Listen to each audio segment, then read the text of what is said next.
me. Kofi, woman living back here, whoever comes on you. Now say I am come on the election on this Omuhiameno. Hey, man, want to say something, so come on, let us who baby. Who was that for them that now come? Kofi, I'm not going to say I'm okay now, you do me, I do you. Kofi, oh, yeah.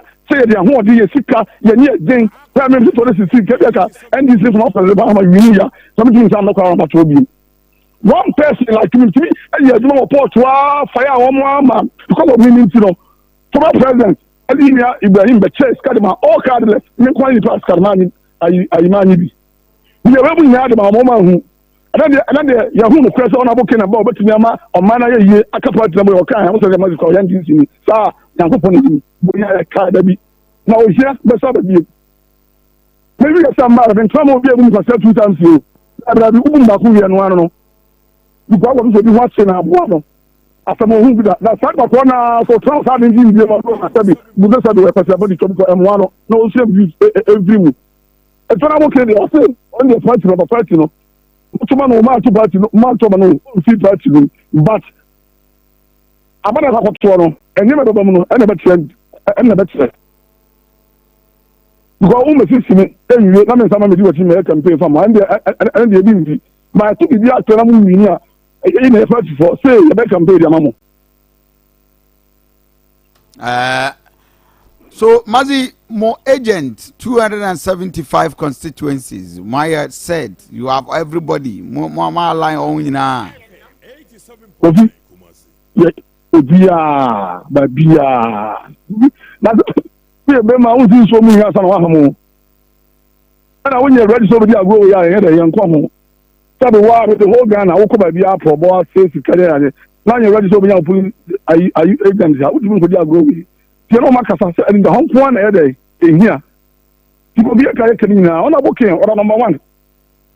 Or number one, the best 7 days. You're among 4, you're among the 2 youth, no, especially youth, no. Among Traba, I got it. On my black ball, on my team, I do not Ghana. Because I problem. I do. Who boys from school, young boys and the other school, you know, man here. Oh, yeah, I'm very important. So, my was up to know my if school when my dear will call online, could be via Facebook. There won't be no man. Yeah, I was not over promise, no, in a cheap large. So I was a number of the shop. But for the student, I do not get one of the year. I found no saying anything, Emma. I'm not going to go with the debate. I'm not getting one mama. I'm a cool man. I'm also busy outside, but here. Several of them came back over here. I'm a youth from where they are told. Like I said, when now, and for the photos of one of us, I don't know tonight here, but because of that, we are the ultimate of the comedy, but the China. You tell us you go and fine. I'm on top of the city from Pao. What I said, what part to know? And you think I go part to know what the near the doctor. Every day I'm not working for the police because of the show. What if you be a Baba? But we have a down for opportunities, you know. Only your command, I didn't know, but for about the under DBA, or presidential material, or for young people, or in a young people, Becassa. In Yame Becassa. There are seven science, 7 days. So, chairman now, no one for the Yameno. A man show said, to her say, not some open year, 1 hour from an old tomorrow.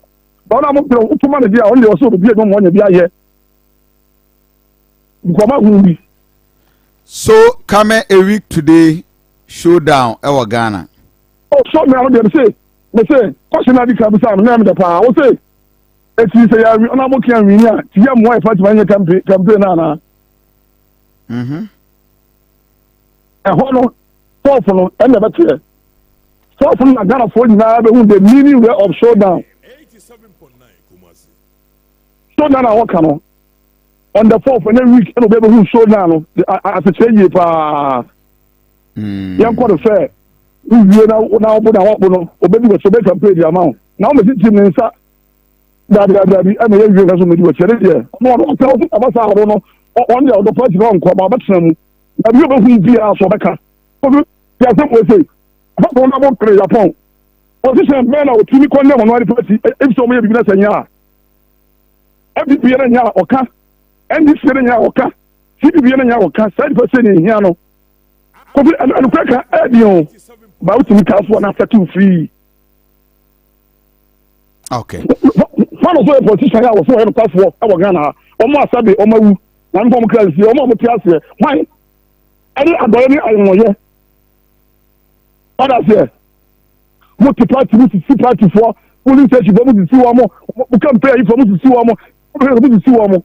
What I say? What's the make a sound about that? She could be about I not so much of a good plan because woman will pay, woman will pay yet, and you won't calling me for now who's car and I'm just what I say. Some of them say, and I tell me, I won't pay a moment, but yet you want to for, or yes, can be. Onya girlfriend onya body bushanya wo ni mu party ni so kan to boy ama onya opposition ya utimi e o kan so I mo be kasa na na e to boy ge campaign ma na ya kria so fun de na ka so kan to so dia ma dia mo party ni e de be ka ko put up benedict me so na mo ke ho so bra fa na opposition straight campaign na mo de ko campaign be na mo de ko campaign be ko dem. No, but let me ask you this. Yeah, no more cancer. No, Ken Ba on what creating a government for front or is it not campaigning on the success of Nana Danko Akufo-Addo? I mean, I am not cancer. Not quite say. Don't be able to make now. From Mahama, so you do what? We are going to make now. President Akufo-Addo for you. Yeah. It's a case, but you're good. That's it. When you say, what you mean?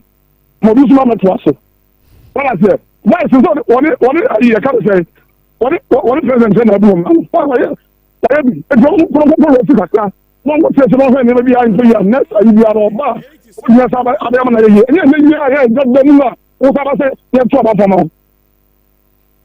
Okay. And you don't know. They say, for example, who turn our home road. Okay, hombre. What 1, 2, 3 years? One number 3 only have for the crown number 2. So we say for our concern about came back. Omo so much to trouble. That's the problem. Master man for care my abanian 2 years to mama. What I say? That's what you can say someone for care ma. Abanian NDC and I'm so man for care ma. I'm so man ma. The masana. I'm to man crown. And that's that I opposition so far on for. Okay. What I say? So came back Ghana. For beyond said ever since. Body money. Over here, so we are back. Idea or the mama friend of Jina or the man. So it's a here. No, the man doing some code for we are radical. Because here for a team of man, yes, that's what they, you know, and I'm close to for him. If you saw that after about the okay. Mazi, my infant common in Sia, Majorisa, Yabetua, so for higher, 87.9 FM. Ima, good morning. Good morning. Now, I've a phantom phone in your way. Radiado. I see. I see. Yeah, or tell my shimako here. The numbers no, obviously, triple and triple. I see. It me at Trasi. A car afrafranto wasem Ura Alan John Kojo Martin, the only candidate. But as a mobile Asante region, we maintain Munkabi. Kofi Adumano, we say the job day grounds. I say you volunteering system. Aha, anti Yenamasie, aha. Anti from time to time we say media engagements. Okay. And a leader no, also an action man rather than a talkative. Aha, was this a walk kasa untumi nya adwuma na ye adwuma so a untumi nkasa bebre. Nti adwuma ne ye no ehia no e chen kasa no. Nti adwuma de oye bi pa. Na team no so ye hyehyɛ ye neoma on say a movement. Afi na ba. Ye rese benya 1 million volunteers. Na 1 million volunteers. Na say nipa ba ko bia influence nipa 4 pair. Who say on I 4 million. Me am tell you say metuma influence nipa more than 20,000. So yeah, wait, Govi. I believe that you can, but need market. Me say me nko bet me influence and volunteers na ye pick you know. I'm telling you that you want to influence the graduate need 5 to 10. And Ghana has only 6 million why we in election. It's here 1 million is a Kim. Now afi 1 million volunteers no. How many family crowd we say? Obusu for me say. Through that system no. Now say they cause MPP omo polling station omo executive 5. Yeah. Oba movement for change polling station yeah executive do okra na 50. MPP polling stations no. Polling station omo 5 executives. Okay. Yes, so you were over 50 volunteers in every polling station. And you see the principle of multiplication. 50 volunteers, no, so ever multiply 200. What is the guarantee? So automatically they will multiply. They will multiply because of the structures that they go once a strategic. What a study, Omo Eda movement for change. I don't know. Kofi for political lens, ne ton chain. Let's study the caliber of people they are. Omo obia sebio the eyefie nyansa emu do. The enim dia odum say nim dia no so etre. Wahu enti ehia na say ye meeting ideas ebeba no I've been in MPP. First no na me MPP National Youth Organizer. Ye share at that level. Ye didi nkomo me share ideas eba. Enene movement for change. Ye share the meeting even within the Asante regional we no cry setting no. Ideas ever I sit down and I marvel. I go like wow. Difference omo. If difference wom because MPP na limited. MPP no say been previous say unim nyansa na person obeka wo kra nkofu bi ato hye ato ban ye ma wo ma but movement no, it is open to everybody. Nti mo say omo a sebio achiame for omo a omo ye omo anka sa adwuma business class no do the lecturers obia ba ye bie pronoma no nti etena say ye Jojo Kofi. I'm telling you say ideas e ba no e super fantastic. Unlike MPP if you ba na ochire wadwen na wadwen no to aso next time yemfro e be gas wo chine bi no yes so oba be ji obi position oba be try obi nti ase cartel onka ho a o Kenya sesem kra we problem ma society na oba be join no nti when e open Alanche Matimba Ghana say okoko board nko when it comes to natural resource na board na Alanche Matimba Kofi it will marvel the people of Ghana say you benya sa board no less than 8 and the size that is a cocoa board. Now we the EPA employer, the graduate employer. It is only a nipa. But a board is different from the practical aspect. The having a board, board because say or cashew, you cry board cry or Ghana. So the board as in what? I mean board as in the structure of cocoa board. Oh yeah. What one age how would you know? What you say? Omo ye can omo tia no ma fa na quickly omo but omo ntia se. Exact lunch Martin PSI okay. Say garment textiles, salt, cassava, any ade or the baby generate billions of dollars in a year, in a single year. Obi bet say almost a baby plan ho ntia se and your brainchild. Alanche Martin 1D1 F or the buyer anado e mano obi bet scanty resources say on fanya. That notwithstanding, what me cited 296 factories. No, and you're not a president that he understands the concept better. Into a education, on your person or on workforce or person or generative, on him call person or fast to reduce the unemployment situation in this country. And what many away and say, and when he is in the chair, kind of who difference a woman, the industrialization. Kofi, and the Yamiasi, I feel so proud. Na misaka se nyame nim nyansa because enke koswa when people mu a menua enka obibese unhealthy competition ene sebio ubo homode kakra bi kra do atotankruwam because obi susu se onim we unim obia ade na Kenya nsasem ade na wotumi ye bibi se ene yen sideline no ene ye mafia no ene ye ntwane ye mfa ntoronto no so ye mane nyasem se de be ya ono no be out of the picture. Na yenia yesusu say yenya ya dwen say be sua de ye be koye ni mo no de bia yenidi sa na MPP no etie. Now yen share the Akosombo Dam spillage and its related issue.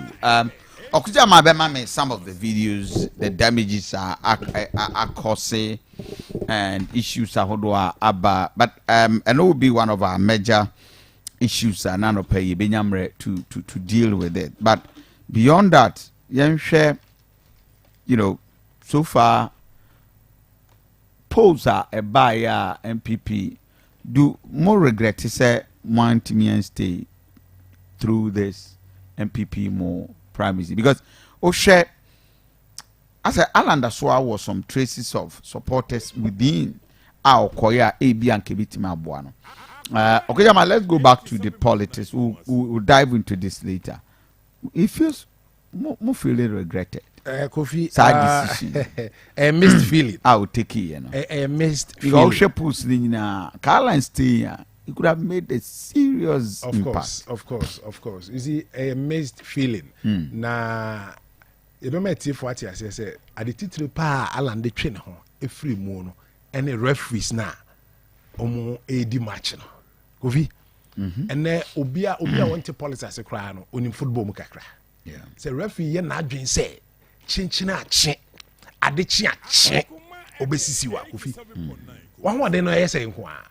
This be Real Madrid any Akuma FM 11 boy maybe I wait to say referees obesisi wa you can still have your way but say ahoden no gabo no enso kese na ahoden ne bembe ya na referee ka so obesisi wa Kofi bibie na obetuma ya be yi I'm telling you who kana obi betima butu onye penalty but who watade kana tade was a penalty ekoi Ghana has VAR oni ho anyhow ni agase go VAR na VAR no referee na ko fe no guys still how pa obaga say maje mo pa mo suspend me one that is the nature of MPP politics enti anya sa lanchamatin suro so ko make impact there is no way enka ba umia be beat no anya first round victory even amidst all these intimidations and foul plays but otina se hwe no say me when kra moving forward no enyoma pi you ho as a person lanchamatin personally no osusu say sa partisan politics na mwa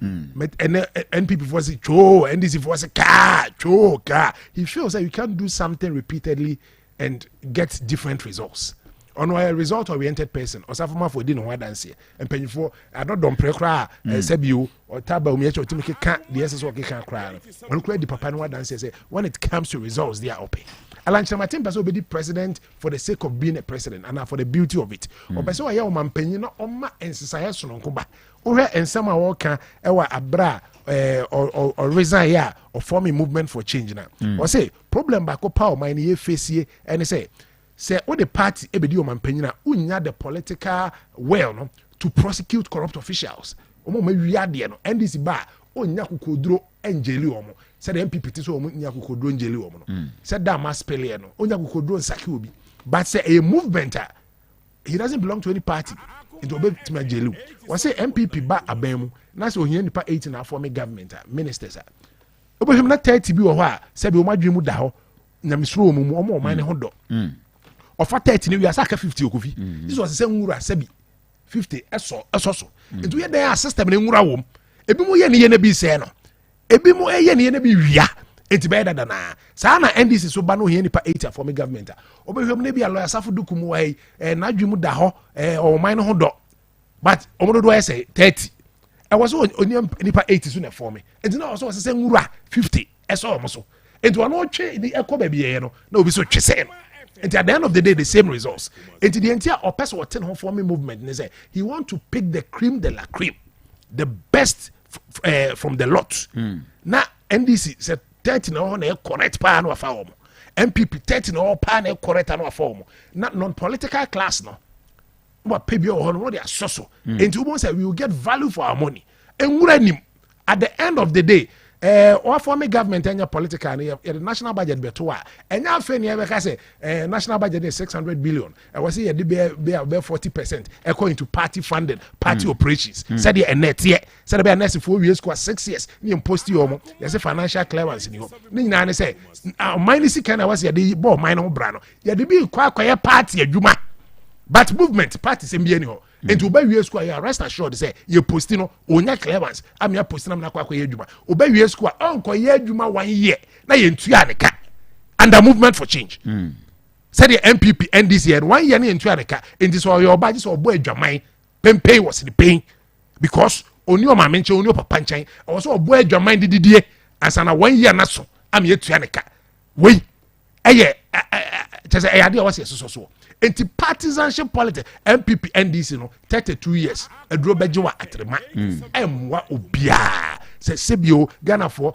ye mre se ahochere ye mmerɛ sɛ yɛ ade no ade koro na yɛda so te baabi ɛtie ne bɛsɛ nsesa yɛ sononko ɛba yɛ abra obi ani asase yi so a watu Abraham konya mepɛ so hyira wanka yɛ sɛ tufiri kurom tufiri fie ne kɔ baabi foforɔ baabi ɛhɔ yɛ new that is how God does his things sɛ ne Yakobɔn yɛ no nneɔma o metie MPP mu mabrabɔ nsesa yɛ metie NDC mu mabrabɔ nsesa yɛ ɔpɛ sɛ wotena hɔ a ɛne abrabɔ no bɛkɔ so ayɛ deɛ tie na bisa wɔn mu di wɔn anim kura no modrin especially wɔn yɛ students and graduates obi awie 6-7 years otifie what is the guarantee say we level 400 and now we recently and now we last year ba benya adwuma because at the corner na yɛ and at the core results na be produce but the moment you be think outside the box you be hear something differently you be cause a paradigm shift in the way and manner we do our things no that is there and then you be who say exercise no could be about my name. That is what movement for change represent. That is what movement for change stands for. Enti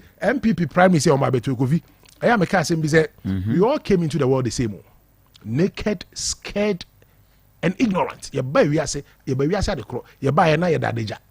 You buy she enti na wa kra o to bia say na ma show was nga ehu aton and na hwini ni through ignorant. The life you end up with no Kofi is simply the accumulation of the choices you make. Say the abrabo no be siama wo say be ko yie say nko yie no eye nsi a obeye choices a obe make. And then say obi abrabo ni nko yie a choices a wa make enti na ote baby otie. Kofi baby out choice a make enti na ote how. Yeah. La safu du kutia your friend lawyer a choices me te a choice I be make ye.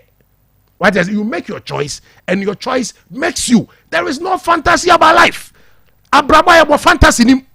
Say me support MPP because me Asante na ma DMPP echi na ma kwa MPP na ma support ni Atoaba na ma win na ma twisoro ku ye after 3 years na Brabo to say dada na no support NDC because me pen NDC me pe John Mahama no kwa ma no Atoaba no win no bonsire he na wa twisoro ku after 3 years Brabo to say cry dey konechi. That is fantasy. O ye ne sa osoro kra amwa ukogina asore dem ebo nsem bo mpa ya nyame ntie because o de ho choices ho akokobo nyina hye Bible nim. Hye wase wa ma ye dwen de dwen itimi dwen te se Yakobɔn. Isaiah chapter 1 verse 16. I said God has given us the art of reasoning so we can reason with God and we can reason like God. Bisa wo ho say Yesu Kristo a we wiase agye nkwa no obaga na so beto aba. Obaka political color.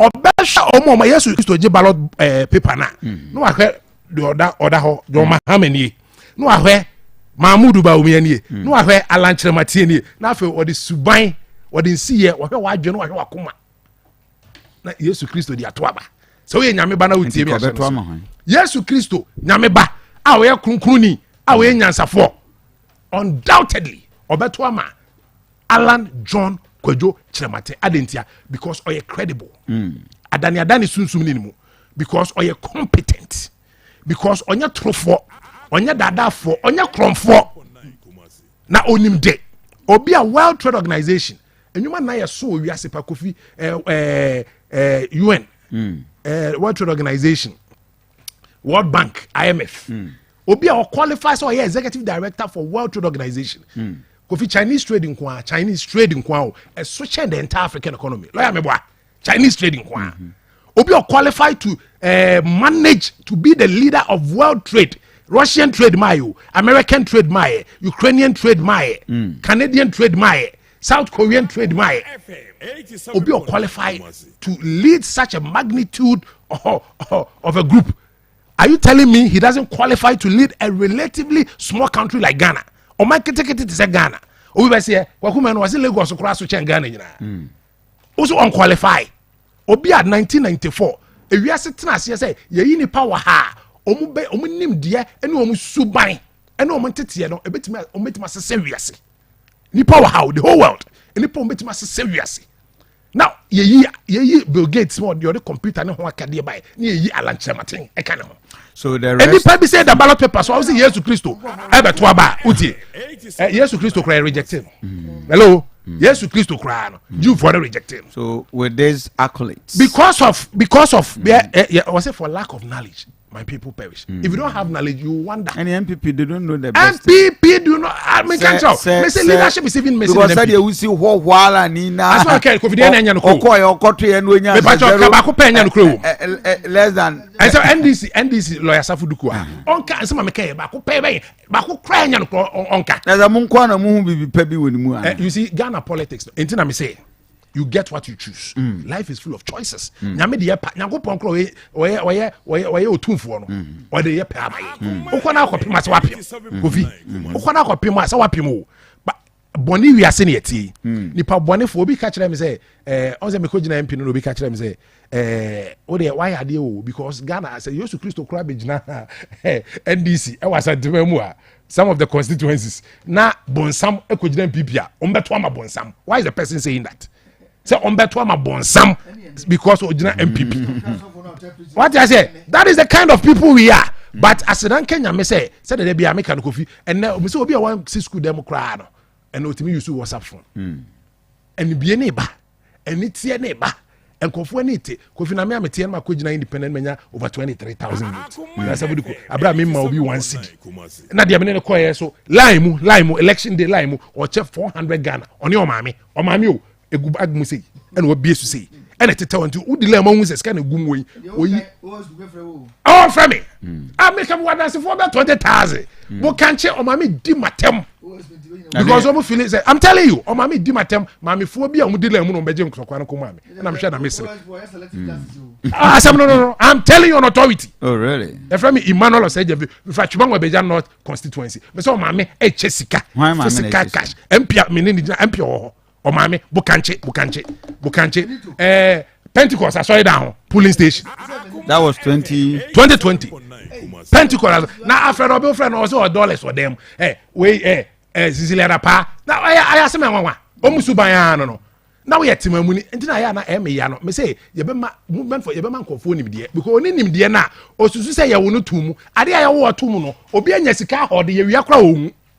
Obi anya bi e de chiche edi chiche kwa ososo ope kakra bi mpo edi aye ade bi a che se ebetima sesa tebia na ade ne munyam hya nyame unya na oda so te ho SSA the movement for change structures na building Kofi ya build structures no say the be pillars ni be strong na a volunteering system say the kind no ye na ye sign e communicate as dan Kenya me say ye candidate ni the all credibility Yesu Christo we nyame baba Ghana me say obeje ballot paper no na ohwe na say Dramani Mahama na da hai Mahmoud Bawumia na da hai na Alan Jokwadwo Chemate na da hai Alan me say Bawumia Mahama they all don't have credibility. Not at all. I can give open 2 hours met me a mouth run down me minute so I will make sense in the 2 hours giving you practical cases classical cases in contest that just Mahama only credibility. Why? What they say? 1 minute. Why is Mahama not having credibility? John Dramani Mahama any credibility? Because a program be my sister station TV3 and another leadership and communication. And I'm say President Mahama a fantastic communicator. And I'm say you don't understand communication. It's not a fantastic communicator. Who baba wa no anya communicator. Just who make it sense. As I'm na work no. I'm not communicating. I was make kasa otie. Na some make so a yes I have communicated. Na serving the purpose in tia mekaye. Was it doom so will end in 2012. At the end of the day 2016 na doom so. Okay, said Doomsday will end 2012 as a leader. May said only credibility. Doomsday will end in 2012. Don't go there. Don't businessman or their own agenda. The president of the nation said Doomsday will end in 2012. Then I have to import this in 2013 January. I have to import this into ship it. Keep quiet and let me talk. Me a consultant, lawyer. I want your area. I do law and educate me. I can educate you. What ship it and nam.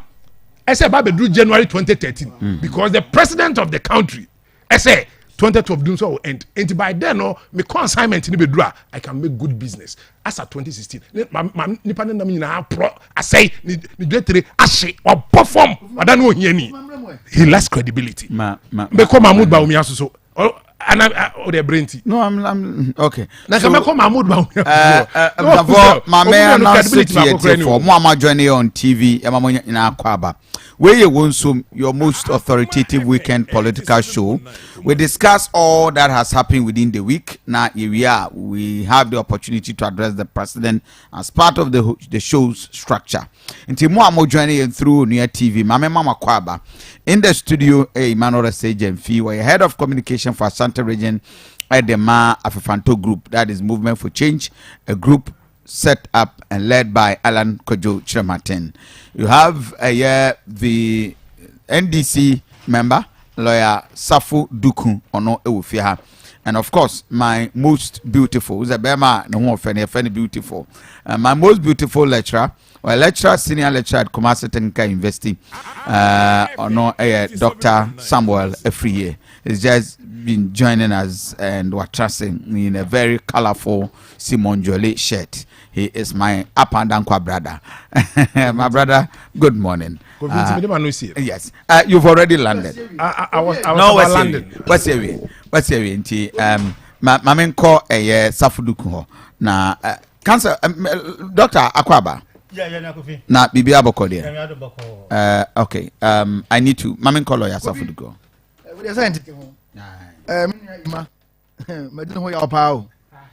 Now what banner Alan Martin disappointed a presidential candidate. Uber can answer more. There's no cause more. Now the President Mahama every room say unique credibility.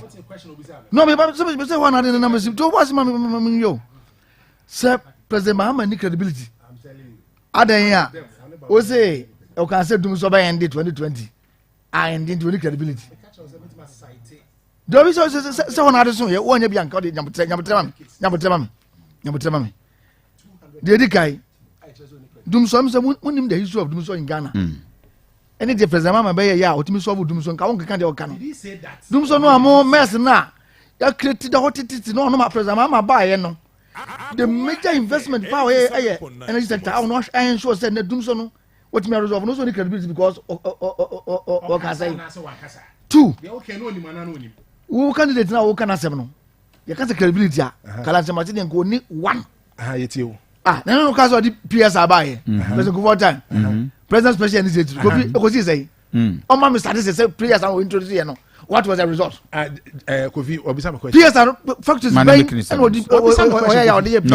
not all questions. It was a failure. Answer straight. 2 minutes. No.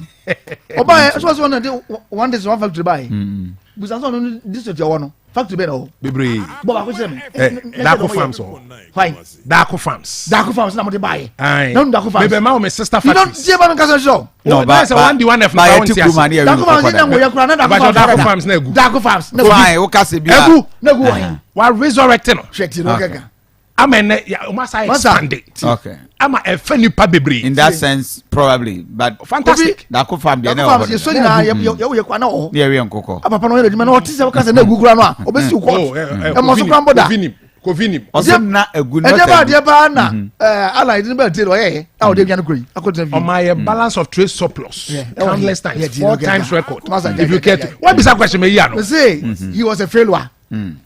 Enunti na president Kofi don say programs okay na want me anye inside ya yem fa presidential in man tata no fa homo tie nyan ko trafi e kan no crowd be na gena ko trafi ya masa man ko gena the usual propaganda movement na kwa yente mo nkabium die propaganda please let's have a very good discussion Allah kan no cry me please me subject please show we this be on TV we'll destroy the show Alan Martin you have anything right when the yellow sheet abanti only track record it's a fact you can't president Mahama track record nti enene in the history of Ghanaian politics obia you good anymore as can say anymore am na ko trafie and now we are the face of Ghana politics and now people are yearning for him and I'm no can say pools be president Mahama will be the next president of Ghana e dey enta Kofi e bin see that a track record any credibility who's only credibility o ka tell me by the time we free akonya so na so dum so president Kofi time dey na yen ho dum so you dem 4 nights me so one day ni na so mo ya short term measure no mo dey na ko president Mahama no say no way even if I have to lose my seat kura no a me committee me ho na ma ye no once and for all and na mo an kan kura mo dada Ghana for say and mo na mba ya mo so dum so and now God is punishing Ghanaians because of lies and propaganda. When you came to power, you told us, say, President Mahama Krano, interventions are, you your man mega was no cry abroso you more than necessary. It's a waste of money. Now you turn around to tell Ghanaians someone must of yeah what to God do to you any brain that's what good for them people are suffering. Okay. Mamenko me Dr. Hona minya primary submissions now in free and commerce and there are two major issues. We'll be wrapping up on time. Doctor, anything you want to comment on? Nafi Yambra, the substantive issues, two major issues. You did where we are done today. The me count on here. I'm say this week, you know, as a power winner. Having is it zero? And I say you for a buy Greco at the Enra. In fact, Enra at 6:20. Power no call off. As at 12:27, I be that sorry. I feel anaba. $17 million. No, switch off. May plant around 12:27. $17 million. But I'm saying there's a gas shortage. That is the explanation. I can't hear. Oh, the generator. The generator. Yeah, just came up like me under there. Yeah, some of us it's true. I'm happy you are bringing this thing out. Yes, and a serious matter. Whether it is doing so back or what. And this sounds why minim Asante region kwandia. More sharing TV so minim some area kwani yedum dia. But let some part of the country. Yes. Almost populated areas, it is a greater Accra, East Asante, and the most affected. But it's serious because for the last 3 weeks, 1 month coming there, almost every evening. And they will not tell you the truth. One kind of question. This is one thing with this government. And who say experience of Dumsono? Yeah. I might we fear and panic. Yes. And he say, Bibi say na people are not wondering say how I don't know but it's unfortunate. And yeah, this is for a press conference about Sikasemuya then and run am say so money peniful be share West African gas pipeline $17 million. Do you have to wait for this and send away to me your arrangement? Say will be Sika arrangement of this. And again, yeah, near see the car no me where the car is can free remember. It is in government sector biadeka me ya go fi very me jiri say almost o moye bibi fa ho na ye omo de na power mu na because adwumani edwen I don't know if the cost be 4 days here na so moye ya so serious na me jiri say ka ba bi wo ho a they could have quantified the amount a car ya baby abose and then who is responsible? Then you find out is it the minister, is it why na obi are you responsible na adwuma abon ba Ghana there nobody entisa the enukwa ma hwe be me maintain sa kopim so be ye nti me na go fi no de mesre mo that is my greatest concern. After that no mama ma exactly 9 we have a brief per a time until from now to 9 o'clock, maximum about 9:05. You have about 15-12 minutes.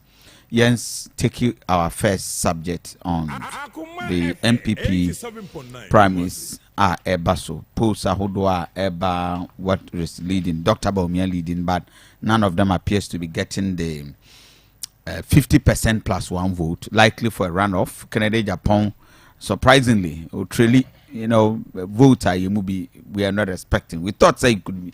We had the euphoria, the showdown walk and the idea man food na say if these polls are anything to go by, it's something that very disappointing. Mamintio, the next bare 12 minutes. Mechia founder and leader. The incorruptible, incredible Alan John na yachia Ghana menina Kofi MPP primaries. Mesha CFRE say what is the essence of going into these primaries? Omo call some ko yi okendini leader up possible and anyame emakwanya oba be president of the country. And what is leadership? God created leadership for one single purpose, to solve problems. and omo kwa yi problem solver enti sa very good enti Kofi say kwa yi problem solver na ye bi say ho say hwamo na ewo the stake to choose one of them to lead the party. Delegates. Kofi delegates na kasa. Omo say omo fin bi omo dey say 5-5. Omo say yemre ni. 5-5 yemre ni. Yemre ni ase che say. Lawyer sa. Omo creative you have to come and port isika. Kofi mi amete he ya. 100,000 at you. Mi amete he ya. Me a member of Movement for Change. No record. Kofi, me a delegate from how do you call it? Me polling station executive from 1999 to 2013. Madam Sifoni, Honorable Benito Uzubio, Lawyer Osesibi, Honorable Osei, former MP, Wabeja South. Okay. Kofi do you know? Omo me answer Madam Sifo. Me tuaba as delegates for close to 12 years. Manye Sikada, Manye Benito Sikada, Benito Semen Penasem, Manye Osei Bwache Sikada, Utie, and a Manye lawyer Osei SB Sikada.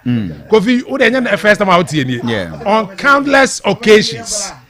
Makacho. But it is obvious Alan Kojochire Martin brought something like money flexing in our body politics. Why do you say so? In 2008 Alan Cash by Kofi, you are saying that felt it. Excuse me for saying this. You are saying that with the greatest of respect. You are saying that out of ignorance.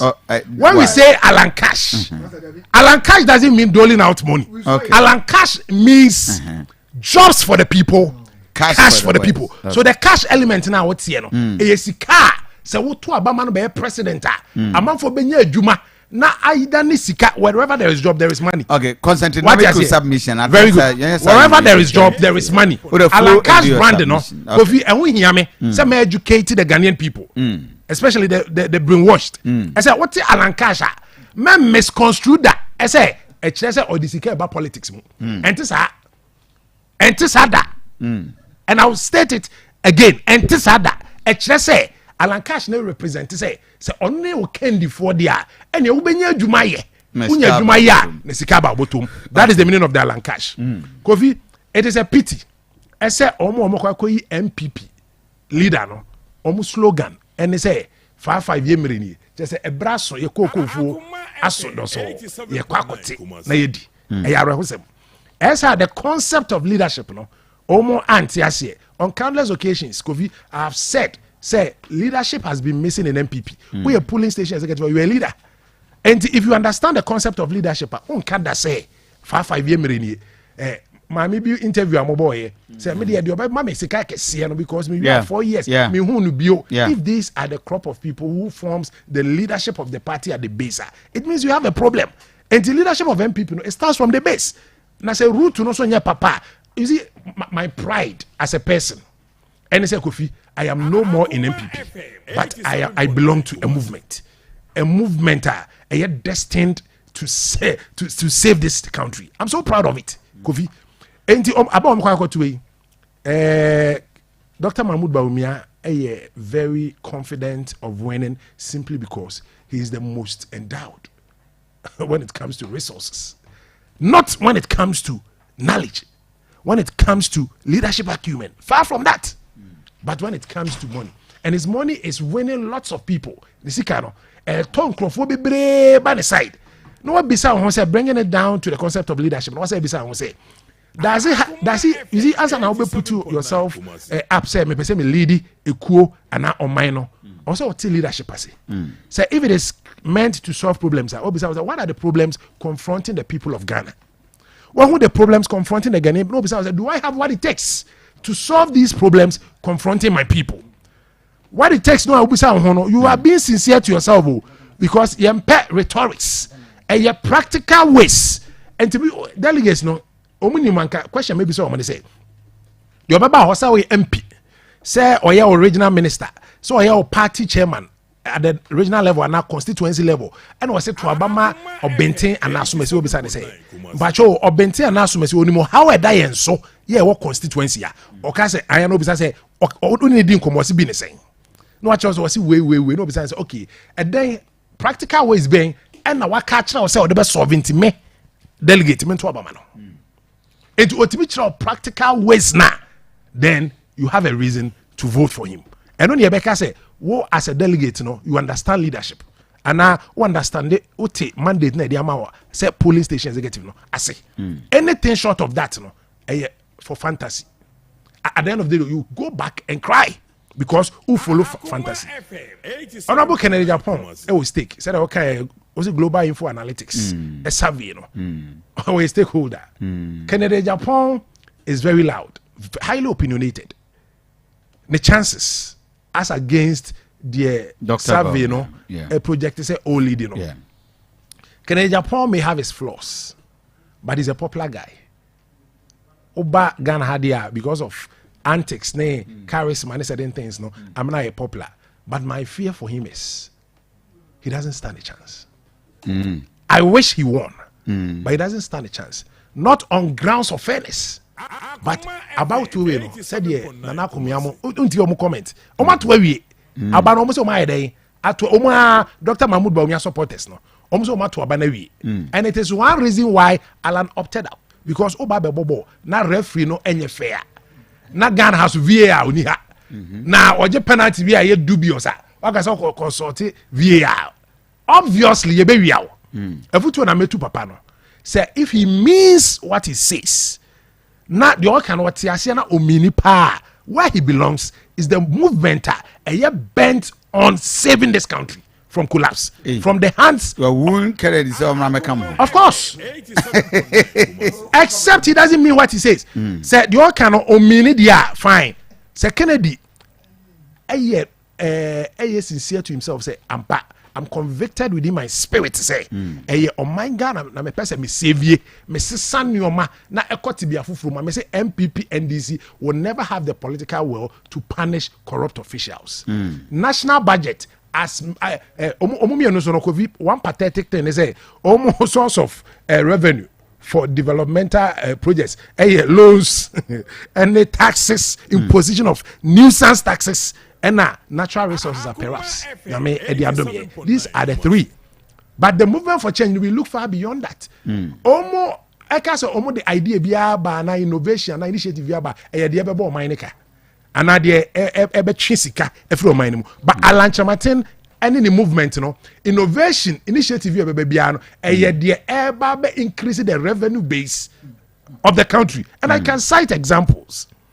Alan Chamatin has talked of say you should let's stay focused on the MPP. Kofi, I think your focus is getting Kofi, back on okay. May just oppose it. I'm talking about leadership. Yeah. And I'm educating our respectfully our viewers and listeners. Yeah. What I say. And I may just oppose very good. And I may just oppose with available options because I made mention of the fact say Kennedy Japan with his charisma and everything if he means well and if he doesn't just want to be president but he wants to be a president or be making impact or this is this is where he belongs because come what may the grounds will not be fair and just one per se the grounds near fair there he could win why not because he's more popular. He's more credible comparatively. What is here? More credible than the certain vice president. Per my understanding of leadership and credibility, or more credible. What is here? But the problem is the grounds is not fertile, will not be fertile, and shall never be fertile for him. And to say, "O mini say," and your president cannot pay the but or per se or sisa or mine or boamo mine where he belongs is the movement. A honor, you'll be given the free room to operate. A honor any young crofwa omoya bent on bettering the plight of the Ghanaian people. That is the grouping. And fantasy for no ya wumi tumu e ho na me free sa na me tie obey are they repeatedly now when you have the same results now usu if you want to get different results you join the movement for change. In the MPP for the be show good luck say omo prime minister omukwe enya asumdwe okay se de be ya omudin no super delegates say they say you know ebi mesay enka because NDC kura mpa ye ne say ebi be say aka ho okay na I wish the best person wins but unfortunately because the grounds enye fair enye credible bia no mukwe yinti no definitely the vice president will be winning and or win keke or win fanko baby or win keke Emmanuel Sejemfi head of communication in Asante Regional Demand Movement for Change. In fact, Anna Moten Kano Higher Koma 87.9 FM. We need Aduanaba Kofi Asante and I pay South Voice we bar. I think that last Thursday, Mami Owasafo, a popular MPP woman. Now, if we are, we hear the voice this year. We will have this exclusive discussion. If we are, lawyer Safuduku Babanafi, doctor, and so Abem. Just 40 seconds. My yes, can me different from Prinundako. I say back, who cry about. This say, me de dark canque. Wow, beba first, I do seek and beba first, and imagine matwama. One farm, my dear, because me 2 months we are making one this TV show. Then we didn't TV so what they made in this is CID, men Sunday meton. Will be anyone must say, Waba, say, me catch or say, America crown will be and will bet me a cast will be in ye. Say, at the and so. Ain't in yard you'll be in ye, in ye, baby, dear. This is so we be Ghana do oh baby so we be Ghana do kai mama yanka na ne fisi kan titi no 66-year-old woman ko sani man kwa na e say eni wo bra bobu kura also baby dia ba bia alanche matin mo da wo mo dia beduru ni o hwe mama kasem so o man ya asayi a enne uko every sector of the economy abana de ka bia no e MPP prime minister o mo ye na amas kasema o mo dia be se o man na yese yo eno ko GS ya teacher fozi ke do toto kura ema ukokotwa efo krom ni bibia jegu the nipa odi sani man start ye pa lan chamachine ene di mo kotere pa na oni mala the nti of free race ni mo no esi kasemo sa o me kan crash on oniska obia ka se we say alan grounds we ni we bia nya no kure because o start only one issue si akobo ni nipa we Kofi you talk about the whole country na say nipa ba ko pay attack no one ba ko pay any grounds say na bro sir Kofi so the one incident ultimate chance they opt out yes kasem no a ono de start mrebe no amana bone no ala boy no e no no akokoto mu in 2007 you sika la se matin mu tugu mu for MPP primaries sika otugu mu sabra no na ono ni mu odu e che mo maka no e na akoba fast forward e ni pebu so nya ho ode che no ode boso a emo ne dey take Japan na aba be sa no sika no e wo fam okay eti Kofi so empanifose utu oduboni a ebika no ala oduboni otu ye ne bia ka no na meka I'll come back to you my aduro boni a waka ye wadu papa wo ho a ye de betimi asa eduboni ya de eno ane power power time ye cheche obi ado power time do na negotiable awodin kwa ni ayaresa fie ene power specialist herbal hospital anopen so doctor kosuadua ya chiamo na ya mama kwa aba se wo yare nko ade anope die power specialist herbal hospital na wo se wo de wani kire doctor tenase anope na memen da wonti no atenase enti yade be na anope ye tete wo fatty liver obrabo a sade adorimu sade abutuso sade ahyemu mantie ntimi nya adwuma hepatitis moawa na ba obrabo mu oyafunu na ekuro mu anasa wanya stomach ulcer wo throat ulcer stroke atoa fomwo ama sese wo fanyina jojo anani pedua no moso a enye yie menu aba fibroid ahonhunu de agye wawode aboso ama tambia no sekan ene yedi twawo eso nyisani ntimi emma enkwei anasa henia ene ha wo be ma prostate aka no ho dendenden yade bia be som ama wo ho ba bia enye ana wo dwonso dodo wonya dwonso yade emu de ahi bia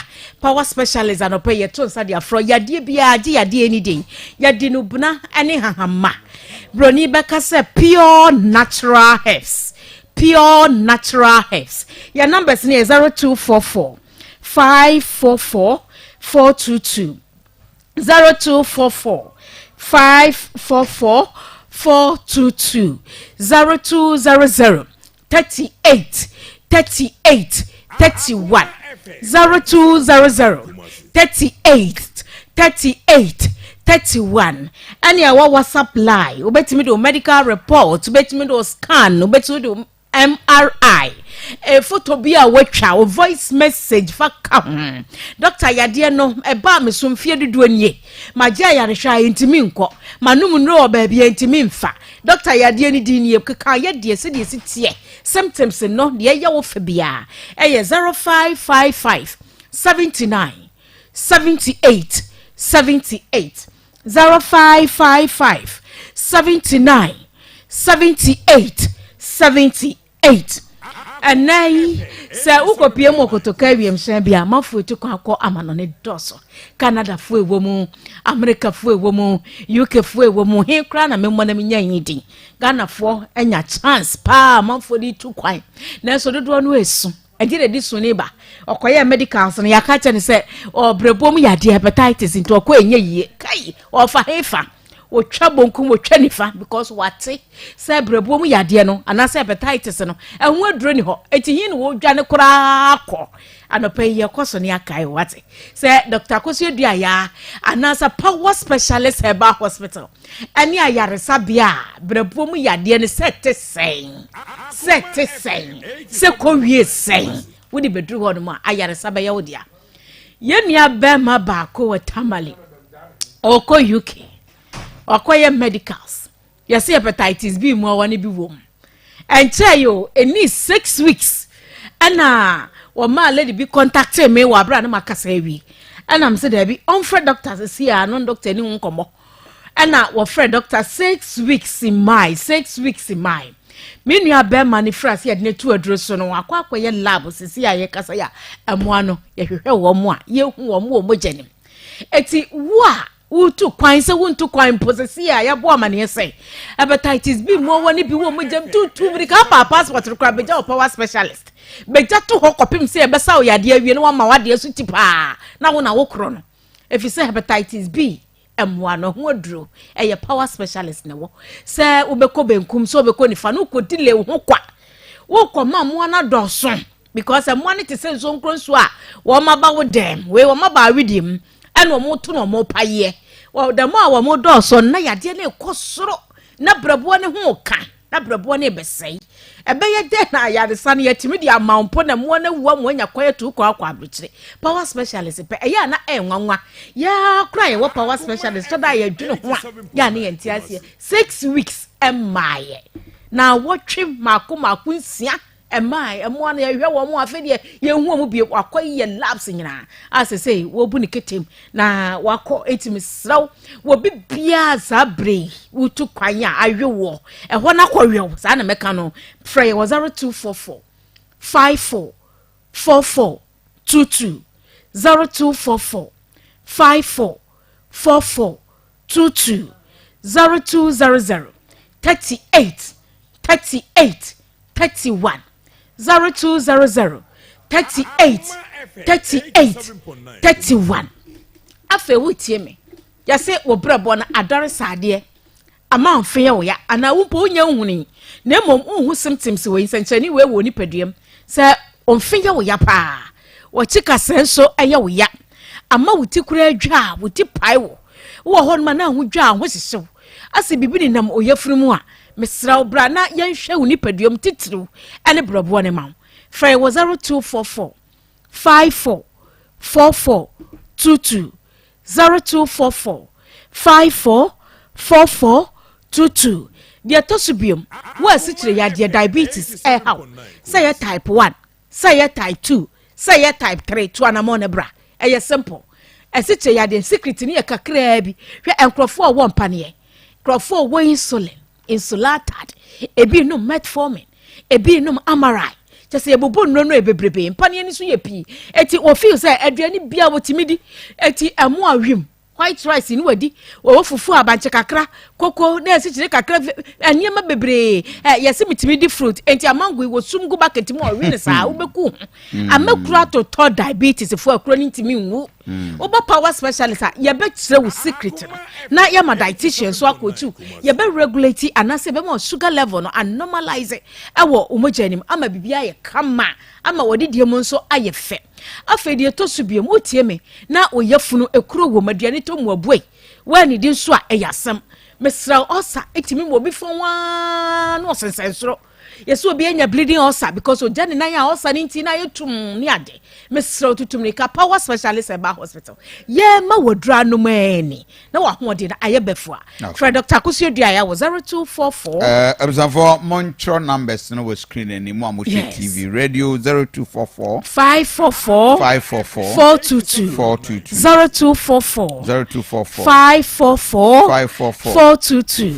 0200 38 31 0200 31 Obapa kachire mabere weti asa mechia no na wo se asante man kusu afi no ye dana senso se wo bo ama ya pomden etimi akoso power ono ena waboa ema ne ema nyina ekoye for that is power specialist and I'm to say yanino edin komono it is power time cancel yes now one go so awokasa na mitwa wa no so to awokasa so na we submission say enne MPP amma you started your submission on the MPP primaries yes. It was one yes nti say no mahu se post bi ababontin yeah we go for from say info analytics global info analytics the edika no na ka me per reasons nti a my HSM kofo gina so de respond say almost respond here say be based on nipa no e de competence ana na ho ofe ana relation wo mu ana ne tribe ana say de eno wo man dia provide yeah o ma kan tra sa nti say ebre bia e beto aba na ho san kofo yi o muti ba meanwhile no you was serious economic challenges ya ye pe solutions no wonti bia say o ma fa social issue bi economic issue bi say omo ye push ho this about oba na omo de akoba na fe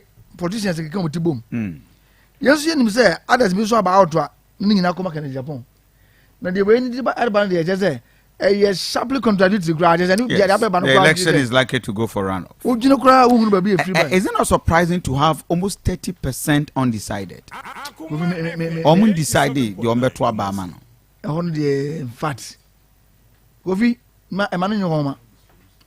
because all count disclose undecided Ebumwa. Not just said they are hating over. Kofi, are you surprised? And then we mentioned the grounds to amount for the 2 about especially in such primaries near Sikabucha. To be our train I'm telling you, it's not about issues. No, the highest bidder. Issues power issue based take about 10%. When is the absence of Alan and so Amanko? Alan and Kofi. Oh, you're also saying that. Kofi, the last time I met Imao Haman can't say can I overtake Alan? Yeah, in the super delegates. I told you told me that I to not happen. Oh, when we met here the last time, I sat here and told Kofi say, but me and 92% our bone. I told you, say, can I overtake Alan? And I catch him say it will not happen. Yeah. Yes, I'm telling you. Kofi me catch say would say, and the MPP delegate, yes, you know, we didn't go power. In fact, and you're nationwide. So the people talk about say in such elections, apart from be a general elections, you know, the motivating factor here who pays the biggest amount. Oh, I see. I'm telling you. And the 30 no more decided, you know. Don't be a train. Almost train one a bit track as Yamaye. They catch that like Amma say, wow. And when I'm saying Amma Alan, a 23 race, and who say the first not joining our money and compete in terms of money. Uniska. Oh, to me, I'm telling you, it's a fact. Reasons no mind there, and yet will be any strong reasons. Reasons okay, kind of what the video are transnet access say. Yabu be to the near one person. And as I can say, and some of Kai went to go as some we by the election. See, candidate what started from 1992. I was well grooming one president here. Could be just one incident of an assault and the bonnet at the papa and the papa is also. And not in my own castle or pull out of the race, a giant party. Make us say the embarrassment now. Oh no, not soon. It won't mean anymore. Because there was no way so nobody made tria chain. They can't be tria. And they can Baumian in the force, no. Baumia, they know, almost 20 forces together. all the big wigs, you know, in order to cover up the mess of my course, you know. Let's push Baumia. It nobody's a can upon when near Bruno air match boot for Butwa. There was no way I'll bet match one.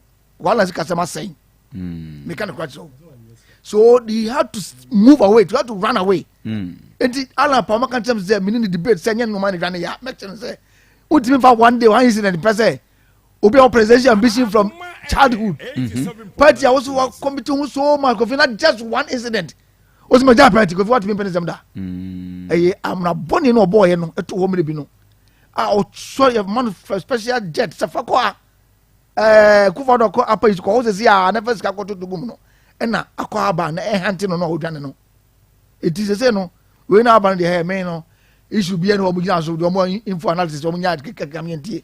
Esen komo ya say why be twetch kakese. Na ye hu the all winning. As simple as that. Just like that. Me na make a show. Why be twetch kakese. You see they can strategy on so I say. Or the kasem no say delegates ni trim say na ebi mo twia. The mo nya say di amamu twia because can no say sa projection wo yes say obutwia scam manipa 208,000. Kofi enye ska keto o twia even 20 cities crab boka. Baba o mi an ko fund o my person betwia. And now asat na net that 5,000. Hey! Oh yes, make kind crash. Oh, Asafu Duku. Are you a delegate? Oh, come on. This is serious. Kofi, me see they are prepared to pay. Wait, I put it to you, so boy. No, Kofi. Yeni Kromwa. Kofi, Yeni Kromwa. Lawyer, I put it to you, so boy. Me see they are prepared to pay. Kofi, calculate and let's see so much money. Sika mo and calculate same so much money. How they let's calculate. Say mo be 5,000 and multiply. If they are not 5,000 pay over 200,000 delegates. Lawyer, that is not possible. Sika nipa awie free PDS time. I beg to differ. Go to see our my money na omo dwini ni. This will not be possible. Go to na be a deep forest and come natural forest na mo come na virgin forest na omo wurem. Kofi na bisa say sika on left and right no omo dey dey. Eye promise ni tia. Eye promise ni tia. Sika na MBB abo no sa. Na no professor dey be kan say contractor for e road wa. This is what 1 million cedis. Kan Japan oka adeni mo oka boche ja koka Kofi sika na MBB o dey na no abo no sa no dey no mo dey ye.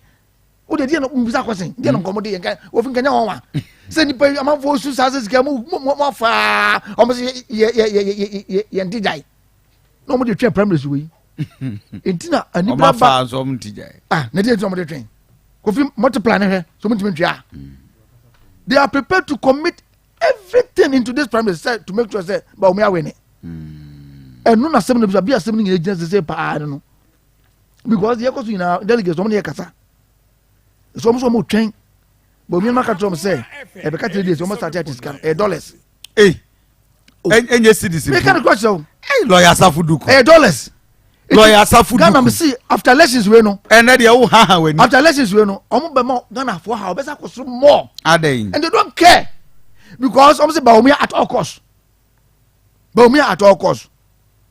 na woto mamu na ma me penimu onya 66 years pa ma me pa nka omo ne tuyefo anka sika sem don't even go for ma me afiche kra na ma me say de media die na mi hia Kofi omo do say ya na say abo okay de me kan say Kofi mom yam pam san ko fo yina communal labor mom yam pam mom yina baby ngro baby amura mo ba mu ntwa bi wani ko hia na dis wo ka pra na no mo ya mu die nya na mo say do ma matua say the 20 no say the 50 cities as same per delegate 40 cities all the na 40 cities we na mo yes TNT you are more than 200,000 or me say me so Kofi e fact say now you are paying that money je tum say he obi there they on Facebook pay ni TV he obi there and go everywhere today just Kofi ye nyina je tum say so you are guilty ye nyina je tum say so move obi free we so onko be so man TNT transportation will be about 50,000. Kofi is it not justified? So we will be 46. Come on, camera. Now who TNT justified? Dr. Bomia TNT 100,000. Now 5,000 TNT. Look at the amount involved. Kofi mom yan can cry. Oh my, yes, I know. Be on the convoy. Kofi mom yan can cry. Yes, I know. Mama say, I will take care. Mama catch you say. I will take care of the transportation cost. Teniye, mama catch you say. Party na me na be jam so. If the party doesn't have, I will take care of transportation costs. 40 cities, maybe I will be a farmer. Just a mama, dear transportation. Maybe that was it not 40 cities? Transportation. Now 40 now, you know, 100,000 will be one person. No, so 5,000. What's it dedicated? They are prepared to pay 5,000. And now will be now compared to 40 cities. 40 cities say. Now 5,000. I can't cry. After lessons when I go. Anyway, thank you. Dr. Frio. What are Roman? Wama erroneous impression. I'm a person me corrected. Say Alan, I withdraw from the race because Onisika. Alan is a gentleman. Alan, Omusika no. It's a fact when you be. But Alan Saint here Alan Freeman. Mafia. You see, 2021 January. Lawyer, January 2021 to October 2021. The president held the nation to a standstill. Only MMDCs. National development is equal to the aggregate of district development. Or share or more almost MMDCs are almost support to Alan John Kojo Chemating. Now what I'm more free. But you need to thank you very much. You've made your point. Doctor Pato Mamintio. Mama, the doctor, the next 10 minutes. Mamintio. The woman said about one day money will cry. And that is the order of the day. Money will cry. Oh, yes. And money must cry. And money must cry. Yes. And then I'm saying, Matisse, say the Asante region MPs, party executives, they are going to bear the cost of delegates coming from. Oh, really? That's what me on social media. So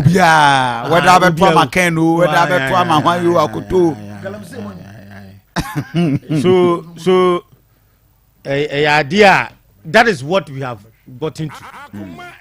Now about one idea, whatever being the case, the vice president will take it. Yeah. Yes. And the reason being that Ken Ebemu, Ken Ebemu all of a sudden and wanted to prove a case. Yeah. Because the idea of planning as Dr. Vice President are planning can be a very difficult race. Yeah. Because because initially no support to Vice President. Yeah. You name the acquire a buyer all of a sudden. To an approach now the remuno I say it was a long-term vision and the Bianco Pese Otimi a making impact. It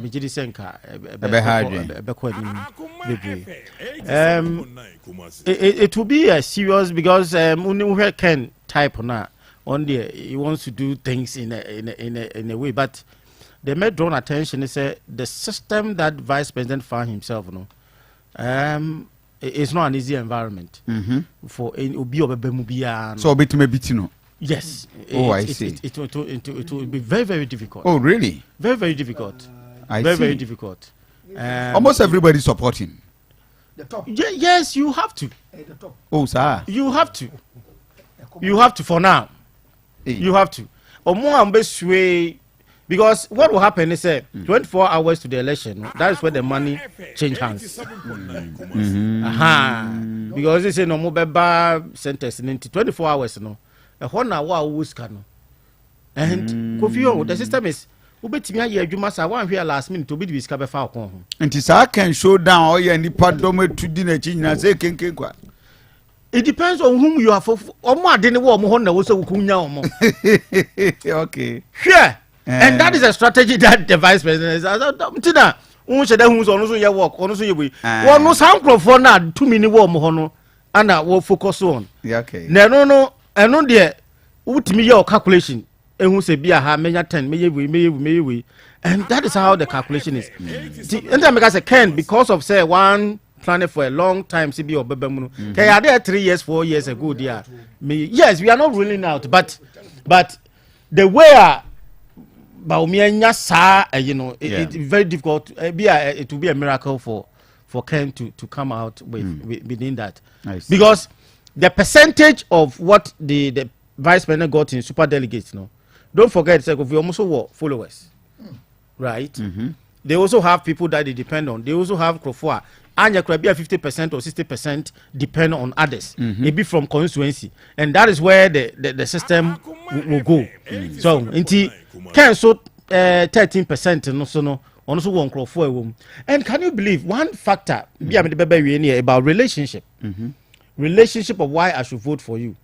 Many will be the common or catch him say on to my vice president on to my Ken Obetuama the other two Mubako. I didn't know. All because Wabuaneda. Oh, okay. Such a person, no amount of money. And I obey. Okay. So, and one key factor, be woman say, when you say Nadia Denimo, but believe us or your manner. What paying him back for some personal but government you power or penny or no baby no vice president demand by position. You don't mean it? Yes. Oh yeah, Nigeria on the time when a preku free system ni macho. Ache one person. And was that loyalty. Oh, there be the papa make obeje beba ni scan bi. Obeji bi. And so on to mobia. Obeto one of the. And he gave the reason, yes, because at time be no school no na say no. On the boa no man nya nti baby a waduri ono na him so win ba on the obeto. Yes. And that is how one factor ebisube use or model based on to vote is about obi mu a wode aboa obi. And also another reasons be ho and no say sikasem no entimi and change that thinking. But and nobody depend baby any pakon was say you normal ordinary delegate there. And no say dey the waboa me dey but me hwe na say 10,000 20,000 meet media akoye bibi dia any say magic. Doctor, thank you very much. My kind messages kakra nothing we are we'll do this brief discussion nothing. We'll continue on and deal with the Flamantemu, the spillage Akosombo Dam and issues are AC. Media general, me no waka say just say the whole Ghana. Meka say me who be that. Said yet na ye fi akre wo kumat kra niema amanfo de be gu a enra baba fo nyina di achi ekoyi manfo tie botre. Oh my God, just say we thank our listeners. Say matienim na messages kakra aba Derek Asante on Facebook page. Kofi, this Emmanuel guy can talk. This Emmanuel guy can talk. Papa. He's all knowing. Hey, Dennis Asamoah.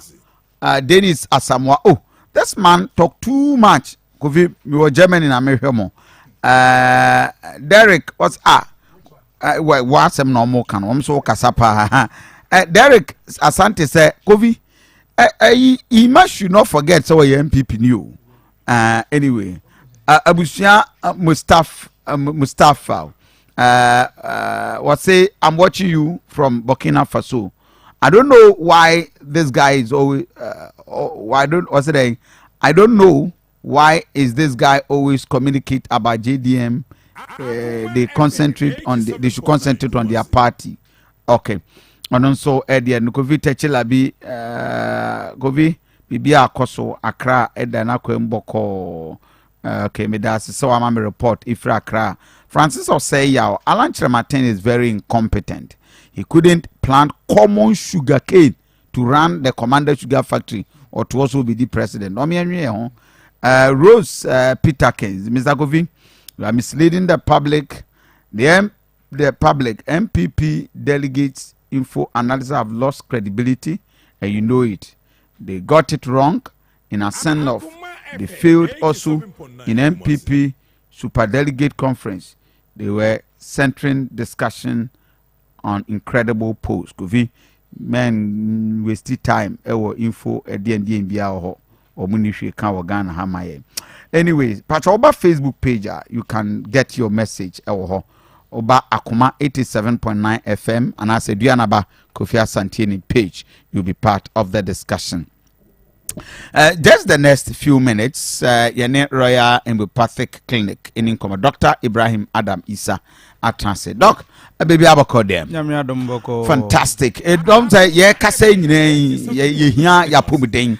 And the way homeopathy ebwa my Ghana, I just love for you to share with us. you know, in this season, I read them air banner, especially delegate Kwakotwaba or just Kakrano Trophy BDWR. How do we use homeopathy to treat ourselves? Yo, me da se me chia hwefu nyina na machia ya mena na Sheikh Usman Nuhu Shaributu, the National Chief Imam of the Republic of Ghana. Ene wona utie ye nyina homeopathy no eye kwan fofra ye faso edisa enipa yare wo bra onyan sunsanso oboni bia ebefra chiri aba ana side effect bia na Royal Homeopathic and Plant Medicine Clinic ye bo adwuma ano odin pa na sabre ensuo to enso efomo odin nti eduru ba bia na yenso yemwa kakra ibetumi de aboa ama sabi wona enkeba se okogina yarehwe na sikasemu nti na wari penkila fe bewiase na akofa nsunsanso foforo bi abre no yema akwanya ebeto ho ma at least enipa no kra ba ye nchen na wohunu sede na pomden ho nsem esi kra eboa ema bibia ekoso kama na Royal Homeopathic Clinic ye promotion sononko kra eti promotion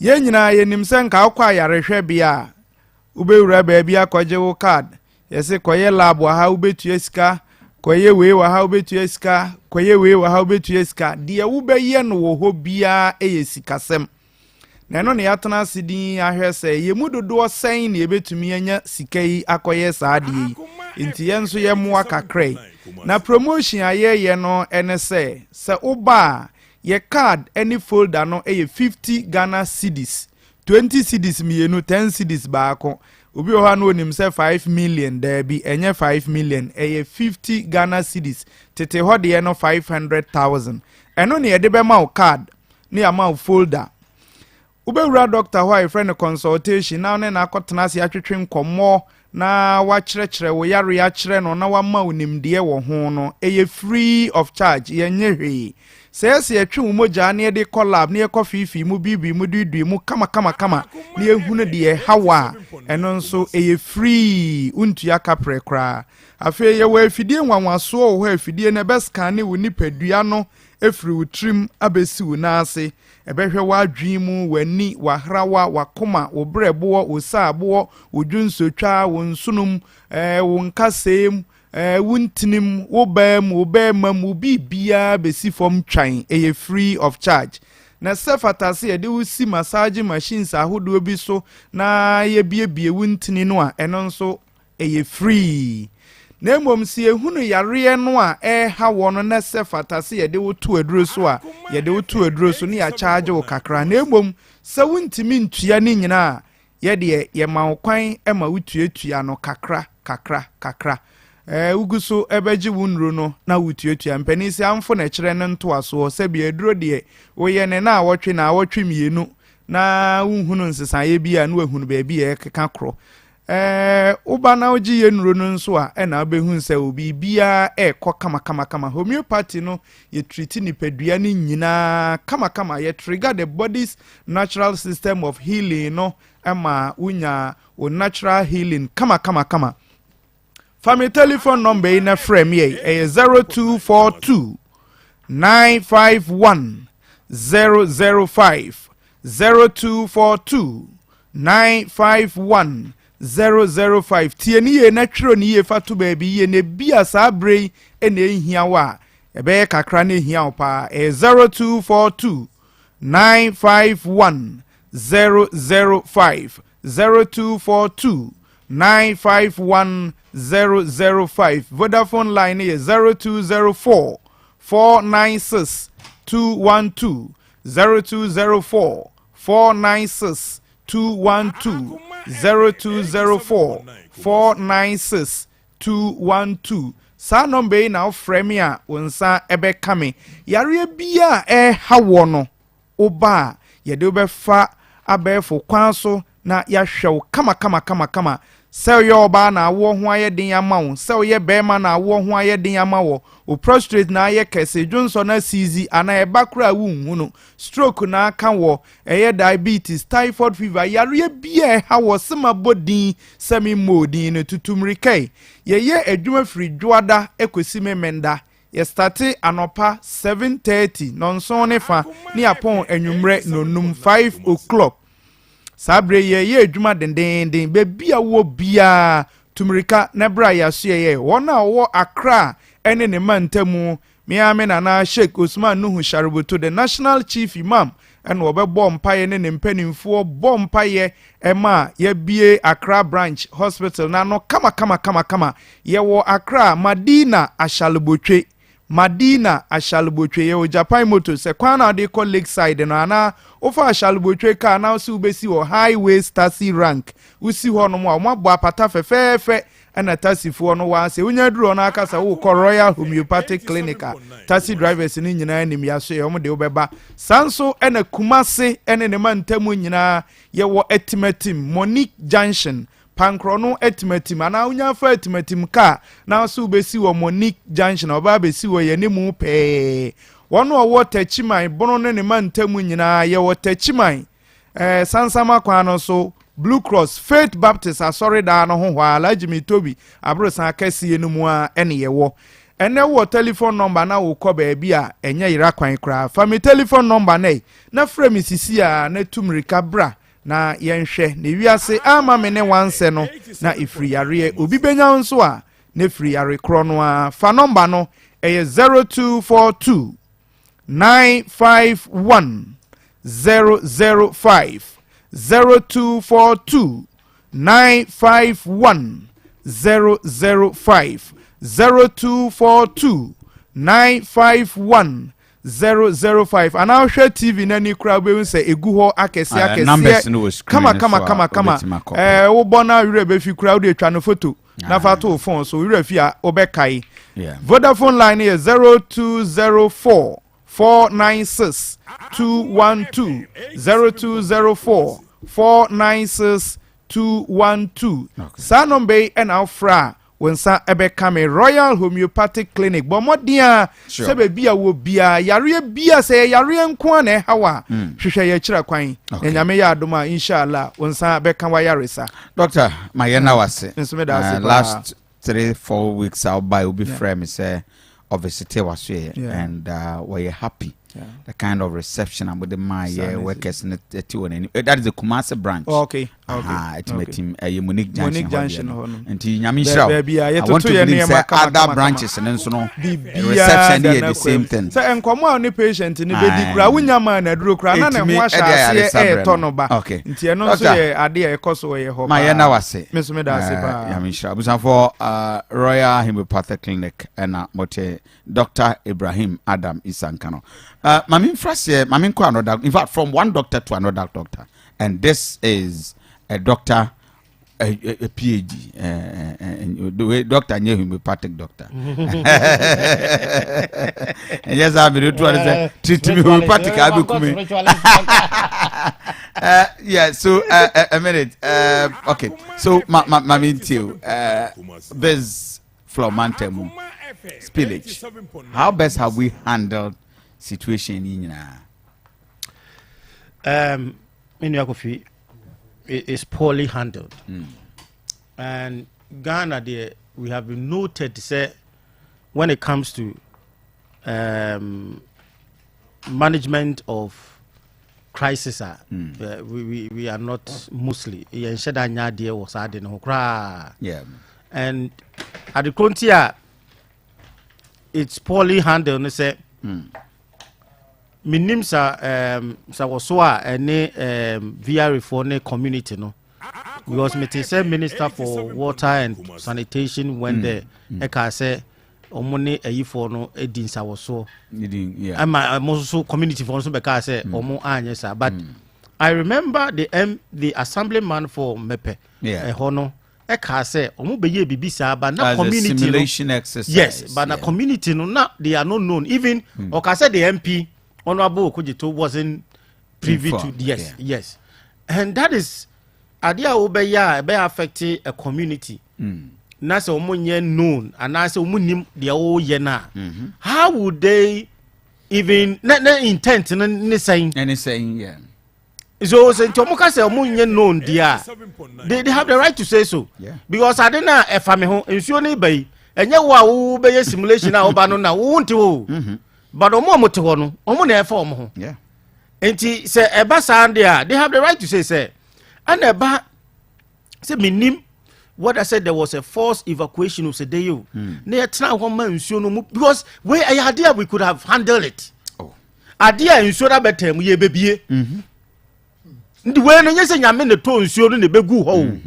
Ade na beta ba bi ne yesi ye bebie nti no.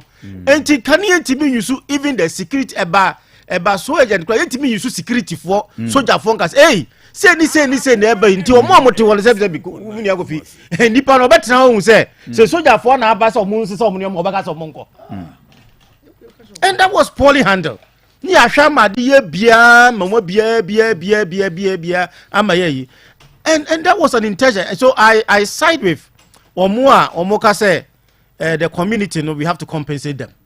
I side with them because me nyoma be say me nyoma nyina and the environmental aspect is serious for me. Cemetery. In fact, Enra me share video be a baby mortuary.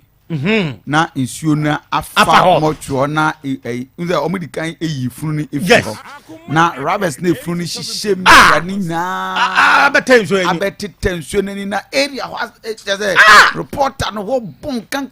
Na wo kra e hayi kra mo huru ye mo ye yikura no kra no wo ko fa ho no kra kakra na.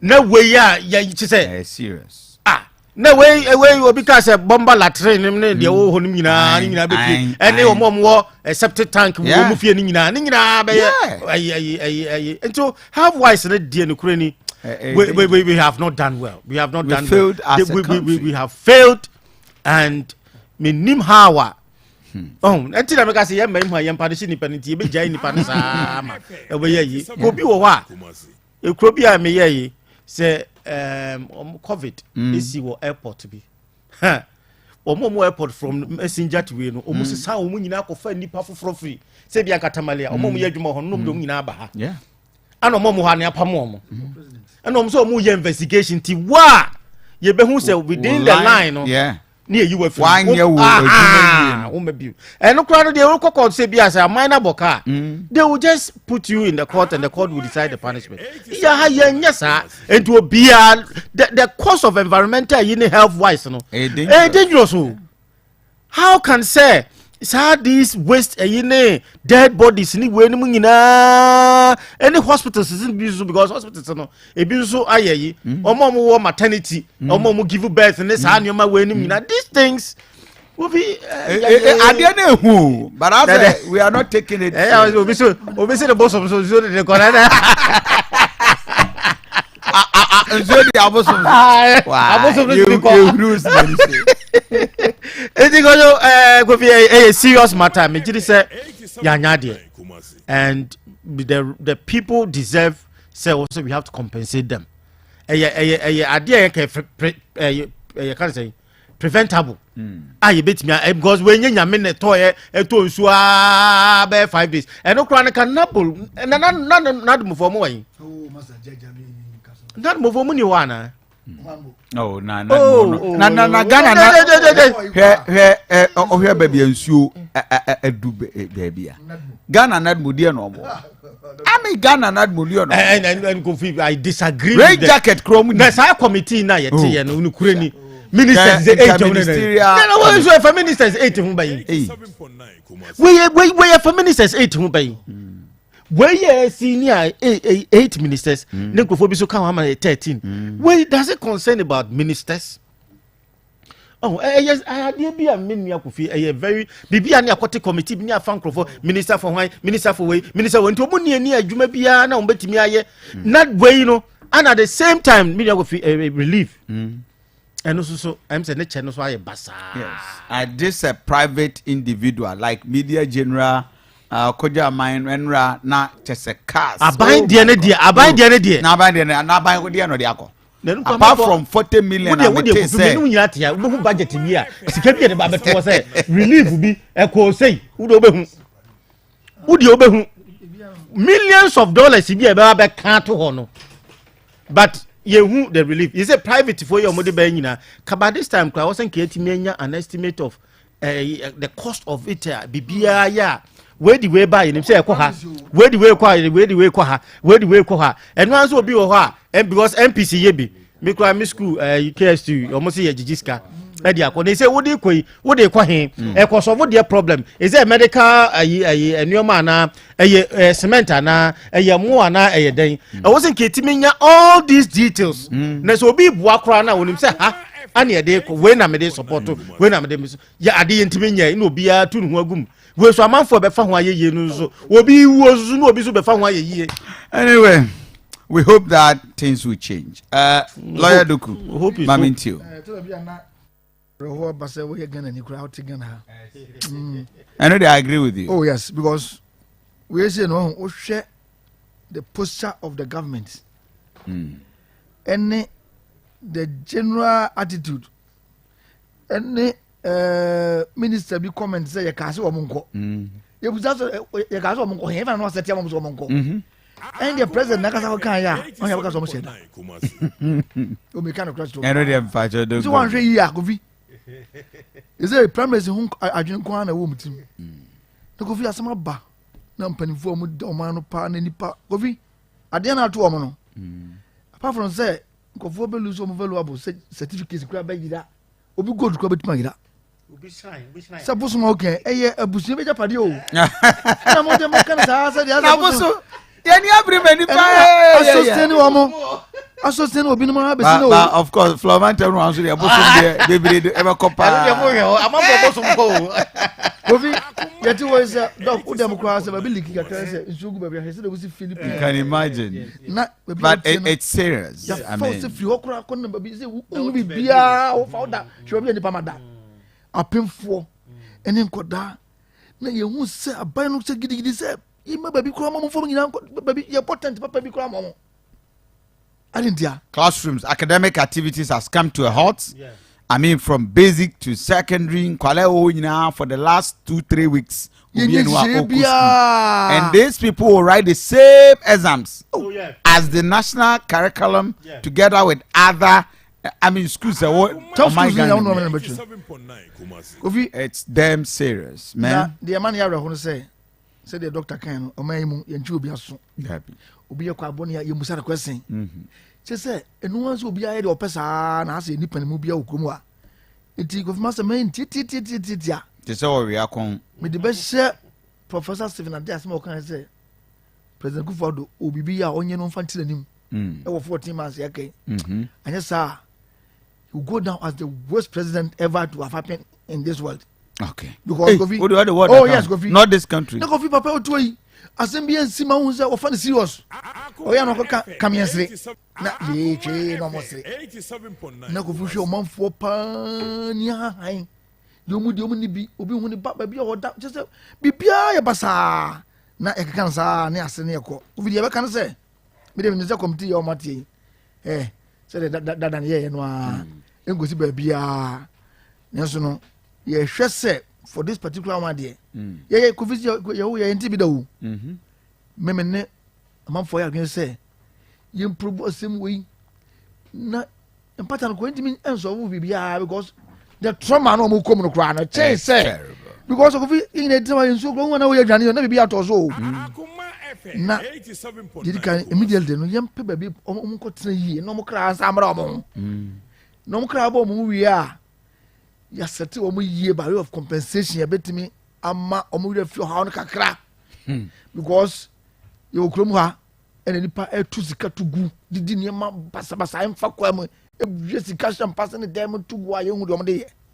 Where any pa who now cook a cacademo. See, I some look you, basic young yea, and soon conton yea. Numpany for no, I almost said yes, sir. Omun warning signs, no. It's soon coffee on level be a draw who's a baby. Oh, yeah, we're clear. na ɔmo yɛ hwɛ ha sɛ yɛyɛ mpanimfoɔ yɛyɛ bosses biribi ɛsɛ yɛnyɛ no for once no president Kufuor somebody must be punished. Thank you. adidi di ama wonya hwee papa bi a wedi yɛ slow Okay. president Kufuor yɛ bibi na wo so ho kakra na gye wudi kakra na wo sa wo kɔ ne saa wo kɔ Do something before you die. wo kɔ ne sansa saa wo sansa saa That's it. asase deɛ saa Ima Mamintio. Kofi, Yeah. but that's it. Kofi, the country Netherlands has a quarter of its land under sea. And below sea. Let me put it that way. But hardly, and I bet to say, flood in the sea. And I can't me pass him. Obi tie or say mini voter region. Obi cry say baby I'm more cry down in ho. Say gas filling station ebe ho. Gas fuel station say bi ben. Baby I open say adefufro won adefufro bi ben. Adena Netherlands. Omo asase no chemu nan a e fa ba ko e below sea level. Enso yente flooding. Because they are using their God-given wisdom and knowledge. Omo de ye adwuma. You see, a pathetic and ne okoka obi betwa to Facebook say ima e kasa dodo. Under NPP, under NDC, to them, she said, omo you oblivious of the fact that leadership has moved from the trajectory of glory to the trajectory of service. And then penny for see the Jawa Kofi. Yes. Omo kasa ne ahwe ni bonyam. Ena omo de omo ji omo nie because omo feel say abana ye toma wo no eye animonyam ne ya hye wo mo eya sudie na aba beda wo so. If you understand leadership Kofi minim yesua no Kofi de me no ne kwa sorry Uncle David mo de ekọ akoso modam okay uko bi meboa da bi manko kwano wanko bi yeah ye kodu akoso modam no a mo kyerɛkyerɛ mo say o ma make ensuo no omo say at every point in time omo market level ensuo na duro omo timi project hu say period bi say so bete anabi ba beka if it is true what they told us is true any other na eba boro so no omo ehu austerity measure ben omo de to kwan mu say eba be boro so within a period until what must we do a leadership issue who appoints leadership to VRA and the likes and your political leadership okwa me so be try to Facebook say o kasa dodo enti mayen kan no kra na mayen kan no kra na Kofi asmo bibi san no say adewe ebre be na hyase na ye hwe ha amana kwa kosi da ben and their lives are being lost, properties are being destroyed, dreams are being shattered. The SC a shatter will be dreamo. Obi any swadi hu asay. Your maimu a developing country says an afraid. Yeah. Nancy I said thousands of lawyers ne pass out. As a developing country, if we didn't have leadership crisis, what we should have thought of, and they say I will say you produce engineers. Because we are a developing country and not engineers and our Ghana. Engineers and our Ghana. And today engineers are turning into lawyers. Omo passing out Naziano. Kobisa, how many of them are engineers? They will tell you say because of you see and America say she say yeah major minor and yeah minor major because of lack of leadership. And I say right leadership in Tino. Obiato was my engineer means and then the lawyer for Neko. Everybody want to venture into politics because of politics. No, I have 40 no. Obia venture into politics. Kofi can message me on. Kofi can message me on. Okay, message me. Message now can you know? And my message film kakra. Obi say Alan Chematin is incompetent and he wants to be president. I didn't expect you to research a message. Because a too shallow. Or platform was if the person had said say Alan Chemate is incompetent because of one reason. No, I added also went to me plant sugar. That is the same message. The one who said no, you cannot plant. Go back and read. The same message. Let me go all the project. The same message. As my make me na meet here when I okay. And I mean a meet here. And I make catch say the oka say want to be plan oka say foforo the oka say incompetent and you want to be president he just said it. No. So you think cross check. I have the message. Me say cross check it. The whole kind me hwe ayini so. The whole kind na bitie. But obi oye Ghana ni bia o wa ha no. Understand say tie COVID tie. Spillage by asma Alanchematin ekeni. Ghana fo nyina ntie. Alanchematin say Kwame Nkrumah utie was Kwame Nkrumah site oye dam no. Or cite 7-year development plan bi.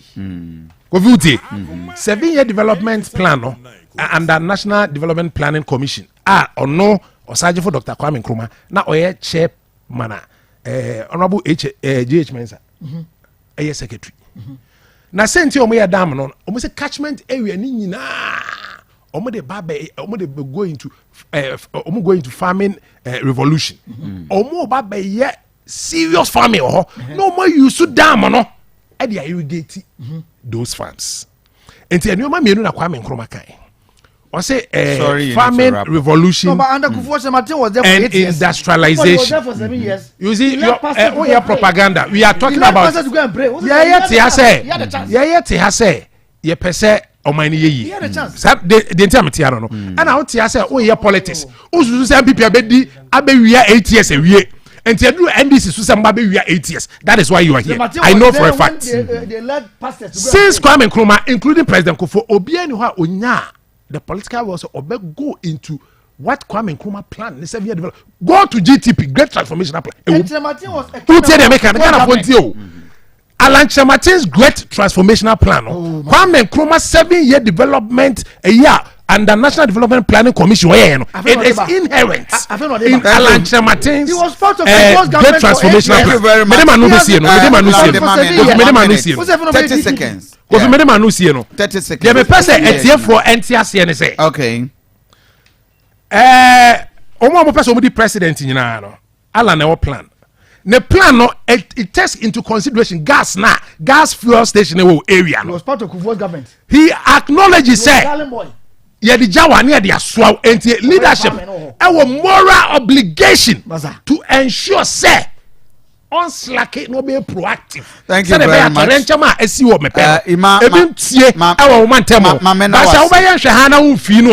MPP NDC spillage upon spillage, gas explosion upon gas explosion. You want to do it the same way? You get Mamena was say thank you very much. Ahomka heat patch na enano pay Mamenkai would say idea we work it to say magic. Saying it here. It is something like a plaster. Nti baby we are no dey white na fatal ho.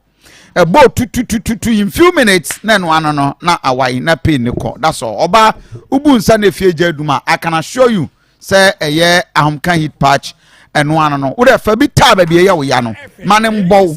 A bow ho kakra na and one na be compacho the number we na frɛ. Driver usisi na we ya wo dey fatal ho. A bow 2 na chese enwano no 0599991149 0599991149 kind patch is what I recommend for you. Ma yenya Kofi the almighty Kofi yeduane anope yeni Kofi kakra Kofi medasi na me de say doctor anasa lawyer e wa hasi na wadi bia wo de na sa na udi na ye den udi Kofi atadwe na ya yam ni say is na mo follow ya fo bi aba family na film office na sim office ba ko bi na ba ko office o ma fa ko wow ube hia bi wa ha ebi wa ha sei na ebehwe na yema doctor bi nso adi na watime feel na Kofi for the benefit of all ma wo mo anti Kofi enkanda no ye ka Kofi organic tiger nut powder aduane ene ye ba bidie ni nyina ne se medase pa medase se lawyer timidia ahwemu atadwe a menu mienu nim ye dada no a ya kwabna ne kwa tenten me se tete no so bi kwa tenten a ye mane no ma mienu pe ye mana atadwe ena fe bese ni nyina ne se wo kwa tenten na wo bere no na wo bi atadwe no na eboa energy na watimalusu ni nyina wasan arigeni enti atadwe na munima ye nua no ma no akekere so wo mo no more ton 3 cities 5 cities 10 cities ne ade no eno om chichire bi abe 10 pe kitua bi ono om de age 10 cities anase bi aye 5 cities na yen Kofi Vinyo Company Limited de entia ya bomode aye de no ya hata atadwe no ama nawo ya yam ayesi yam humhu ne nyina no se bebre ni matadwe na wi wono mawia na woni fra bibi se bi a eye fiber entete no eno na hodin wo mu paawo wo mo wia no ma progu ubi sensa de nti na we ya wo progu ya wase wo me na na etram no ene ade na me se ene aba ne se no hodin na wo mu nyina entete no eno wa progu nti Kofi Vinyo ompe ne saa eno wa bomodin aka ne nyina bomu a ayesi ya muhumhu eye aduane ena wodi mpacho enye aduro ne mum abra wudi no enuani nura ewom ebi eye de fanse bia potassium ewom calcium ewom carbohydrate ewom and of vitamins ewom ti you can imagine say enuani nura ewo aduane we mu no wudi no na eboa ama titiri pa moja na entimi ne afuisa ne ye no aboa man kakran moja na timi de afuisa ne eye de ma akoma ne ye se de be ye san se nyina nim se akoma no eno na eboa na moja na wo nyina atimi ache e de akwa akoma ni padua na akwa ne nyina enti se akoma ni mo ye a ebe den ena ni padua na akwa no eno so atimi agina brane eno ti na wo hwia onam hono mo a na asa won sa ye titiriti asa bia onana ye titiriti mpacho yade a ekọ a ebe nyina no eye neoma a yenom koyemu ene neoma a yedi koyemu eno nti ene yebo COVID Tiger powder ni akase ma waduane enye waduro entina wo emachina bi no aduro na ba ba yaduane a wudie enti wo de oba akoma fm ase ewo kumase aso kwa bra akoma fm ene kumase city mall main entrance no edi enumhwa oba ha sei upedu upeduonu dodo bia wo hia bia no wonsa ebetimi akabi na omanfo a wo nso ewo bia ne din ene eye adum so ede omani kiremu ewo poku trading eye supermarket ewo adum omunsa ebetimi akabi enu achi uko Ferdimens heba ewo ko a onsa ebetimi akabi yenuanom a wonom ewo bia ne din ene eye tech junction so taxi rank wonoma eno eye wisdom amachi supermarket uko sese ya onsa ebetimi akabi na enu achi adwumakoi yabosie ne nyina no ewo sunwane enti sunwanefo edo mani kirem ewo UMP omodan ni mu eno eye green light pharmacy ko sese a onsa betimi akabi ebuoko pharmacy ewo takrade market circle eno achi omanfo a wo nso eti enka sese yi ya omo western north region ekose hwebekwai enom eye B appear enterprise na western north fo mo number ne ye 0246 94 61 79 0246 94 61 79 ofre sese na owo bia ni dine western of a pharmacy asa hwebekwai eno an se ubetimi abomodin na watimi abom na mpanifo nso atimi amabie atu na wakwa akoton na eno achi ubehwe se numbers a yedide dwuma no upese etu utubi eton enya mfaso gu botomu a numbers no ena edidi suyi 0200 777 277 0200 777 277 and 0244 78 76 39 0244 78 76 39 numbers we ufrese say ya empenfo ejo so na ba bia wote yanka bia no watimi abomaden na wafre ye de bi betimi abro ana 0558 400 265 0558 400 265 wadaroma de bia meka se aduane a wodie no ena fei eno ma wonom de akoyem no eno na ekwa twetwe yade atimi de abre wo enti Kofi eno kwan se oteno ema kina bi no duro de bia na ye de puapuam sa mesi di atadwe amafo a omunim atadwe so mfaso no obi se wotimi otibia ntunim ho adansedie na onsakabia ekoya befa so abedie no wodi ukura de osegu nsa na memo de me ya na meta sesegu nsa na wodi ni sa any side effect bia 100% organic eno achi wobetimi di nso de na asem nso nyuna ye usem nso na ketuwa bia na wasatire bia be se nan enum enam se yemfa bibia mfa enti any side effect no dodo bia opese odi no ubetimi adi ba wase de na okowani numbers ni bia me 0200 777 277 0244 78 76 39. Thank you. FM CC ya on sabe kemi Kofi. Tiger nut powder. De bia ye kase ma waduane enya wadru entino na kina bi no edru no aba ba ye aduane a o ba be di. Me da say doctor.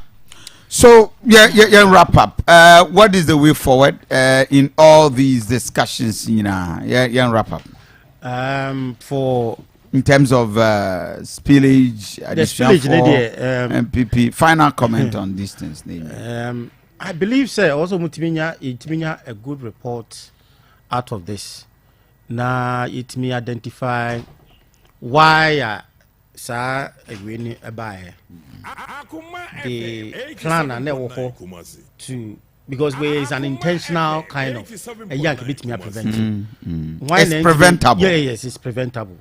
Inti Mejidi said the committee of Weno the minim say be a Kamajuma because I was say it mean a good report to know where we had this our flaws. Yes, our flaws. Okay. Say yeah, because say environment in the you know is part until say ye benya alternative usage of insurance e be a MTV money and I say tunnel abuse say dey you na I'm disappointed say me up to now your current development that's why yes on mine say me anyway. Alternative usage of this water cancer sorry ako we call dia na ye be kan say as o man say be here ihe obi a owonya misuru we so nya sa ko ni power kuma ni bia enya djuma okay na former president mama wa demonstrate say usunya me na nipa bebre ba say papa say no de ina to won kan ye wo ye say no de ko vidi na yakopon sa na e bre Ghana inima wo ye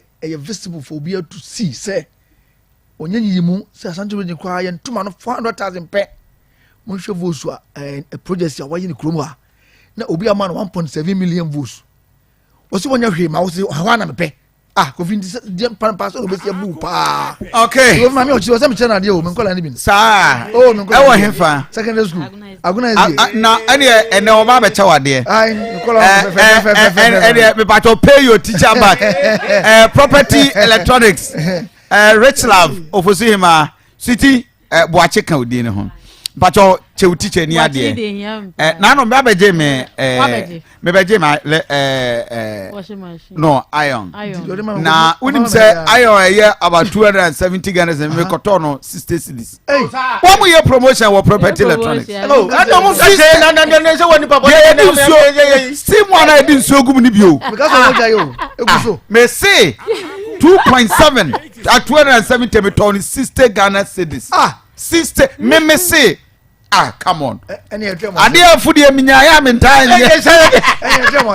Just your mouth shoulder 1 minute. Ebusan for so who say me shemi t-shirt say dia na che say enne mini property electronics for ye ni wo hold on. Ebusan for so who say me shemi t-shirt say dia na che say enne mini property electronics for ye ni wo twetwen komo ene say 2 times senior ye for mre promotion na sanya manfo si busa da be na mbaye biomo well just so you know your request is granted until the 28th of October see the 15th of November for mre ye diaba na ya teso fofofo ma wa me kra mente ase just say yes 10% to 50%. And ade na out on 140 Ghana no. It me to so man be 70 Ghana. In your fridges, your freezers, your air conditioners, your washing machines. Now your fridges no, you can low energy consumption and air patch and say. What on our so in kanya dish air power fridge no. And drink a so and so be cool ade na come ubi bin say ya tete nyina so for just say and find your way to any Tony Sack shop, any property electronics outlet. Ebi won Christ Spintex, ebi wo Kumasi, ebi wo Takrade, ebi wo Sunyan. Baby o say what is that property you see atete nyama no so for 10% to 50%, 28th of October to the 15th of November. And the bro ye be di say o tona de ato or the akucho be say a blender, say a iron, say a microwave, say a rice cooker, washing machine. Now your air conditioners need just say machines need now 4-star rated. Your fridge, 4-star. You can quality. You can fair. Say still until you fair the property. It's still kitchen. Japadi moi. And to make your way run. Udu I will say Diana Hamilton, the proud ambassador of property electronics, may say Brani Ateteso. Ukonom una unim original price. May say Adia na 140. Yate so about 70. It be over 10%. It be over 50%. Between 10 to 50% today. And no one fast there. Ubenya be dia Kofi. Nyame sha no nka ho. Na wo top property no ho ne say eye japade quality, excellence, beauty and ye dey mam. For 28th to the 15th. 28th of October to the 15th of November. Property electronics. Uwa Tony Sack shop bia ubenyebi. Nyame shall na onka ho me din de Diana Hamilton. Promotion we there eye for mre there. Just say for Kumasi there no eguso. Across the country, your branches in now. We see Asante or him. Wow, this is great. Oh, but me make us me babeto 2.5 270. Me buy am to go FIFA consistency. Me ma cry one in a beji. And I'm so wow. Say kind almost say this is great. Kofi Asante di ho dance. We the kakra bi na me de be ka ho say more mu hotels, guest houses, air conditioners, and fridges no. Also mu take opportunity because because you can get a tabletop double door fridge as low as 1,190. E bin see baby ada. And the wholesale for so very good deal for wholesale so and we say dear Muka say we at the third phase of the fufu mere promotion. Also you can say ma show there be cry e be so or you be but ye ko hwe ye no omukra promotional prices kra ni boy de kwacha ye normal day promo no kra say me nwan ye pani to me ye so ni pani be ko na umpom ye ne do di ati ayo usisi bebu we manufacturer discount manufacturer na person Ghana for tena yi nti no de discount na ba 10 to 50%. Say the one kasa wudi adance ye say ampa obeto isa na tie no enti me de ye location ne ye numbers ebetuja Kumasi ye wo edum Ofi Sokoba Ampayo station or presence one air Sanea said then Dakojom taxi rank on Sabo Nkum any new mail community opposite property electronics your showroom kesiepa a hot and a war and I saw SD Karam building a doomwa Ofi Wesley Methodist or Sanea was a triangle be or baby should be a report in the opposite to about Tony Sack Enterprise a while so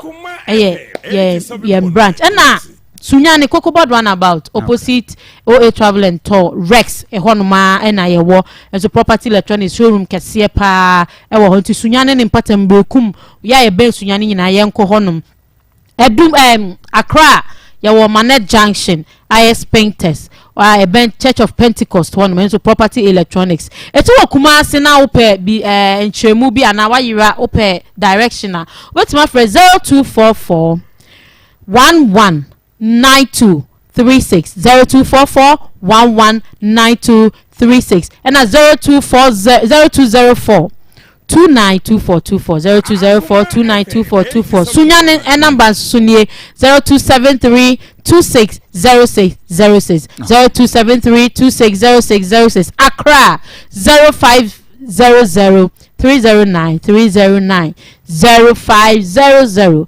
309 309 Property electronics yes to papa preko now honto me da say observer take opportunity for promotion no from Ennin yes because I said from May 28th to next month 15th November I feel the amount 3 weeks wonderful observer take opportunity oba panya inshallah yam fast da ma doctor ni mo new scientific clinic and a diagnostic service center the all you nyina say oba awo ho ayedin bema utedua na yemre ana say opese yen large ne mawa ye beba beyem sanso na ovarian cyst fibroid vagina tighten ye be bibia kama himfio no kwan na biedodo ye be process bibia ya mana your original sa kwala de no na che se wetimi nso anya swag hepatitis B cancer disease ni diabetes eni enu sisi achido mpeni nyina no doctor ni mu beto ne bo ase na wahwew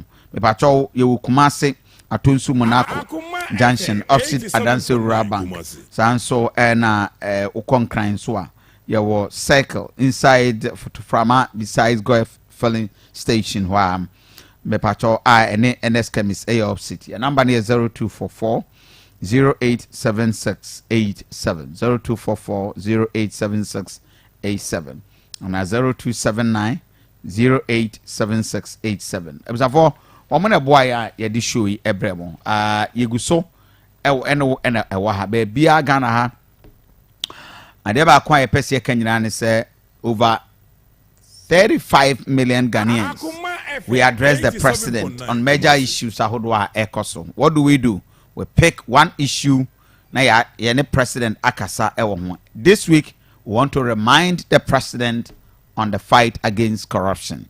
Oposhe Ghana fobo or promise Ghana for.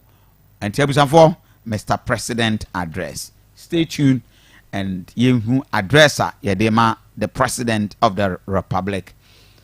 Good morning, Mr. President. Ghana, my sign my hunyina Anopei Nanado Dankwa Akufo-Addo, the President of the Republic, I greet you. Good morning, Mr. President.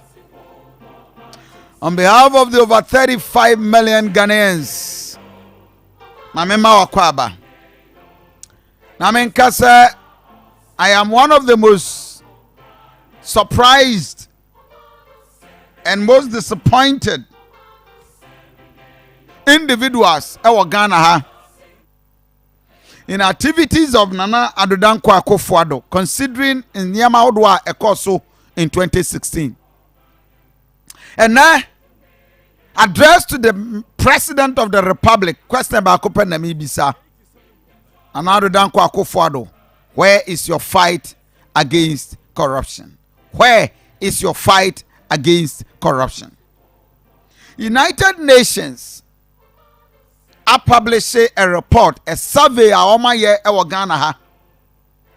Amanaba betodwa say the whole Ghana in 2021 corruption katasesene proye a course wo man Ghana nipa dodo no ye kesika Ghana hwere ye ewo katasesene proye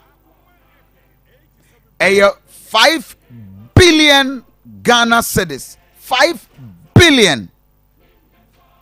And says Sikaway, a 1/3 of the whole annual GDP, and of course, in budget. We Ghana budget tour. And my Ghana, yes, the entire budget, our my Ghana, no katasene proye, e yimum yenu, efrim. Na ya bisa. 10 year pow nipa etua bribe, the total bribe paid was 15 billion at 5 billion Ghana cedis. Yetua the ma police, yetua ma immigration service, yetua the ma public officers ewo my Ghana fo nyina ntiase niema Ghana fo ntiase say na Aduanaba Akufo-Addo almost 8 years to end your administration. Corruption is still more than prevalent. And UN report where I expose the entire government. Now, Nana, the main report. Ufa report about 62% of Ghana for Mebunu between the ages of 21 to 34 are epe juma. Obiatia bribe of each Ghana Nibia not less than 2,700 and sani when you jumaye any work ewo Ghana ha. Nanado Danko Akufo-Addo Sadia na koso, and in this report where you UN report ba Ghana Statistical Service nyina ensasase say between the ages of 21 years to 34 years Say every youth Ghana ni bia or pay juma.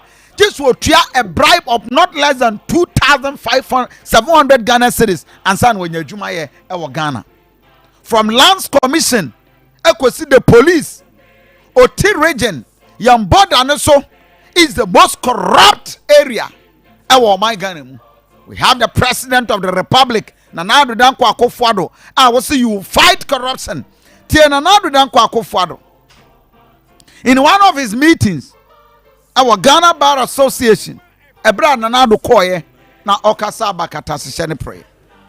From the allegations against the then Minister Designate for Energy, Boacheja, at his parliamentary confirmation hearings in 2017, to that against the former CEO of BOSS, the Honorable Alfred Obeng, to those against the then two Deputy Chiefs of Staff at the Office of the President, Honorable Francis Asensu Boache and Honorable Samuel Abujinapo, to the conflict of interest allegations against the Minister for Finance, Ken Ofori-Atta, to the claims of extortion against the then Trade and Industry Minister Designate, Alan Chremateng, at his parliamentary confirmation hearings in 2017, to allegations of doubling in visa racketeering against the then Deputy Minister for Youth and Sports, Pius Hajije, and the then Director General of the National Sports Authority, the Honorable Robert Safo-Mensah, who, even though exonerated by the CID, later resigned. The chairperson of the board of the National Sports Authority, the Honorable Kojuba Ajiman, to the allegations of bribery leveled against the secretary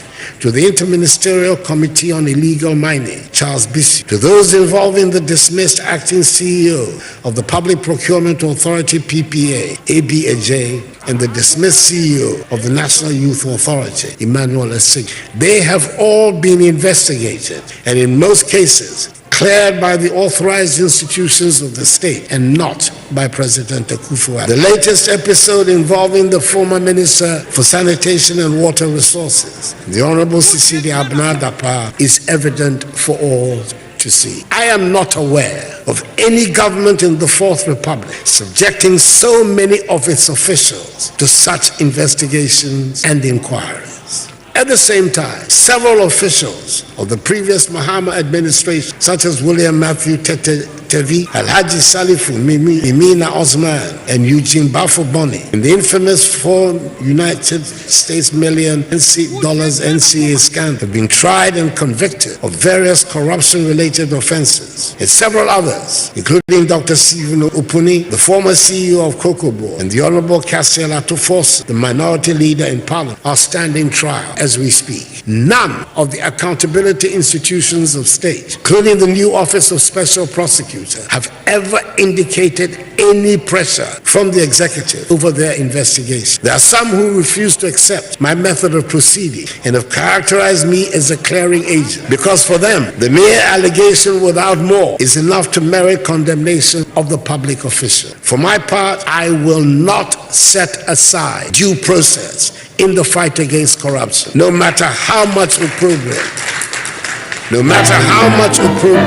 this incurs for me.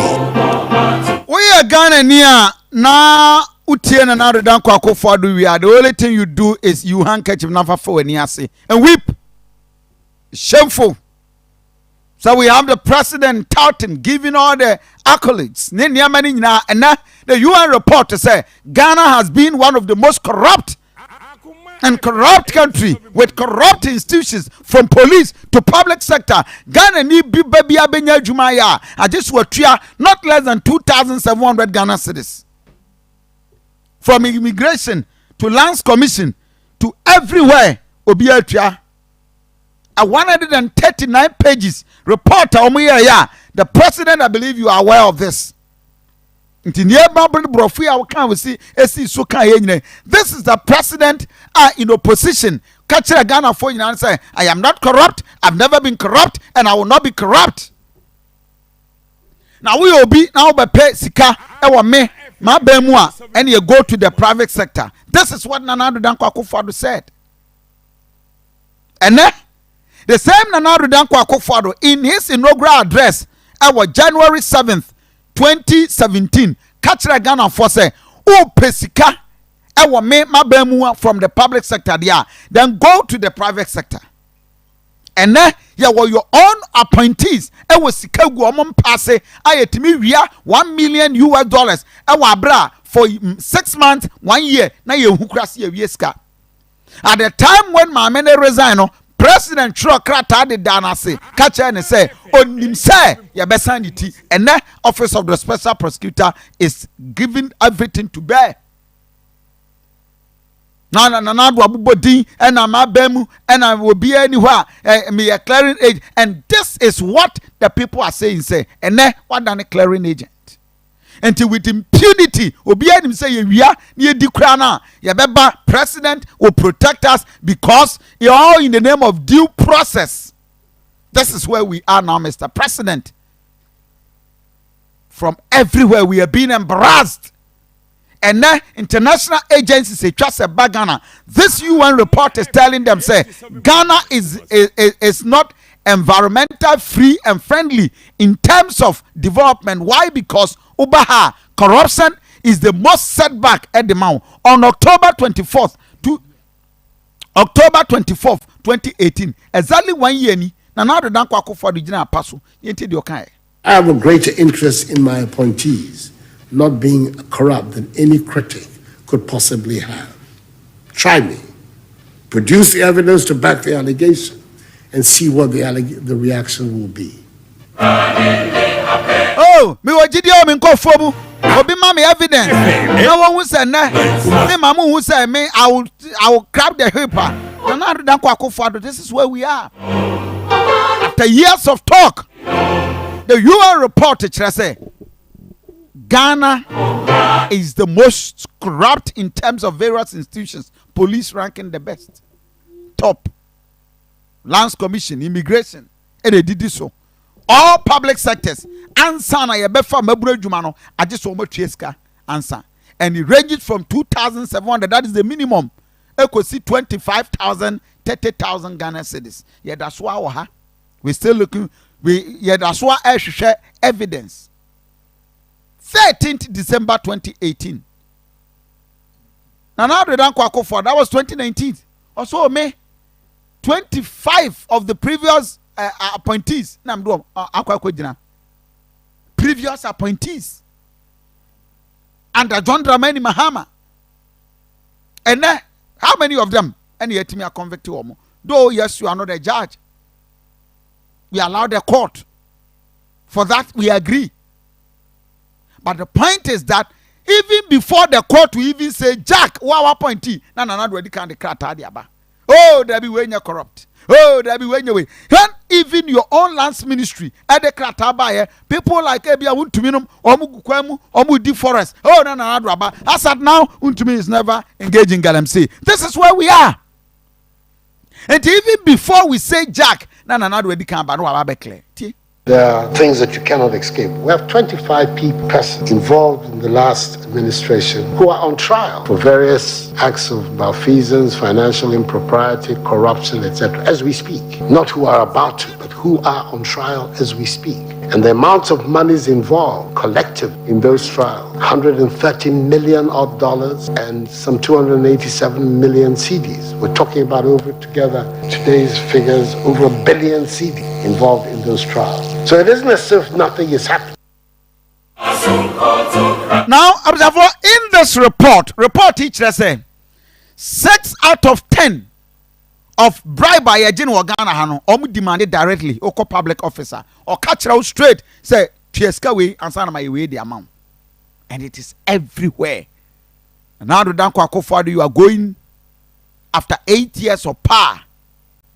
Akata se shene proye went me anya ho hwe and I was sorry free Ghana kunya so. Oh Nanado, Ghanaians will remember you. Nanado Danko Akufo-Addo be gina ha ka kire Ghana for na December 11 2021 said na ban any aban a fight corruption than any other government e Ghana ha. In the same December now 2021 na Nanado e kasa asem no and as a report we UN I debetu dwa say in 2021 corruption sikan ko Ghana for was 5 billion.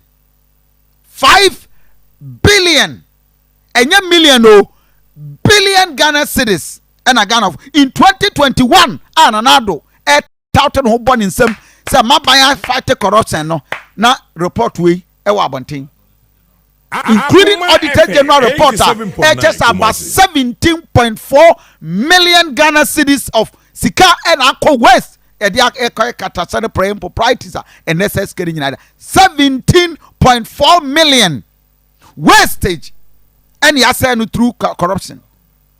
Bank of Ghana over 62 billion Ghana cedis and that's what just a Bank of Ghana with all the defense.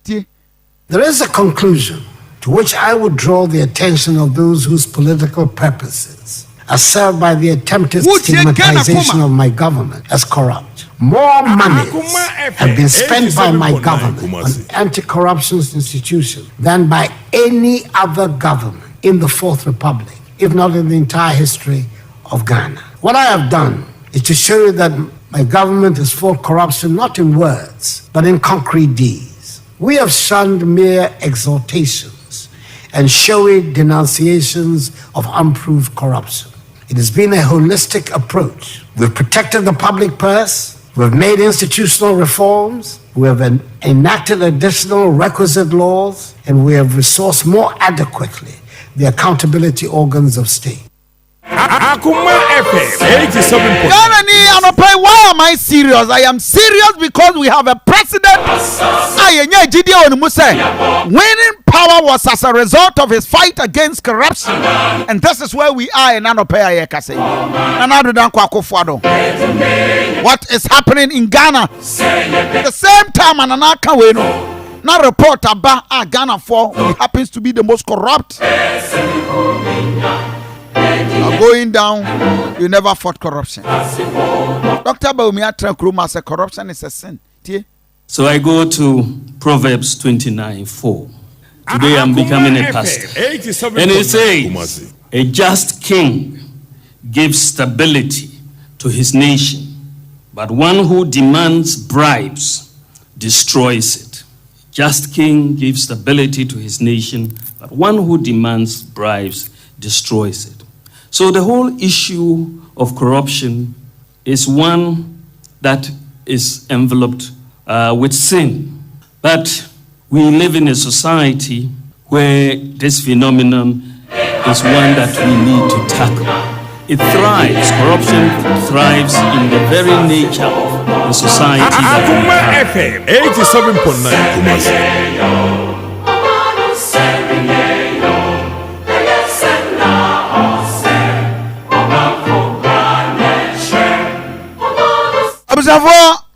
and I don't pay Adiaba Kwame D. Yaonese. In someone another kind from opposition. This is the man Abraham Roy Attorney General, Obifa A4 sheet or Westino, another man toy. And the person was surcharged. Discipline was what? At the NSC. And then ye me anon kanana ulma defending. Ye me anon kan ulma. Me worry as a Ghanaian and say when we have a president, na sani ama we nyina akoso na obi aka na no to mu a, everybody must be concerned. The senior advisor to the president say, hey, baby Ghana aduro, we need to fight corruption. Ye we are osafma futie no. We need to fight corruption collectively, and the joint efforts of the captains of business will be most welcome. We need all hands on deck to fight corruption, because corruption fundamentally is the giver and the taker, and both are guilty. But to more actively court your efforts in this vein, I will establish a business reporting bureau at which corrupt activities of staff and officers of state-owned enterprises, regulatory institutions, revenue agencies, and public and civil service will be reported to. We need to go about this in a very transparent manner.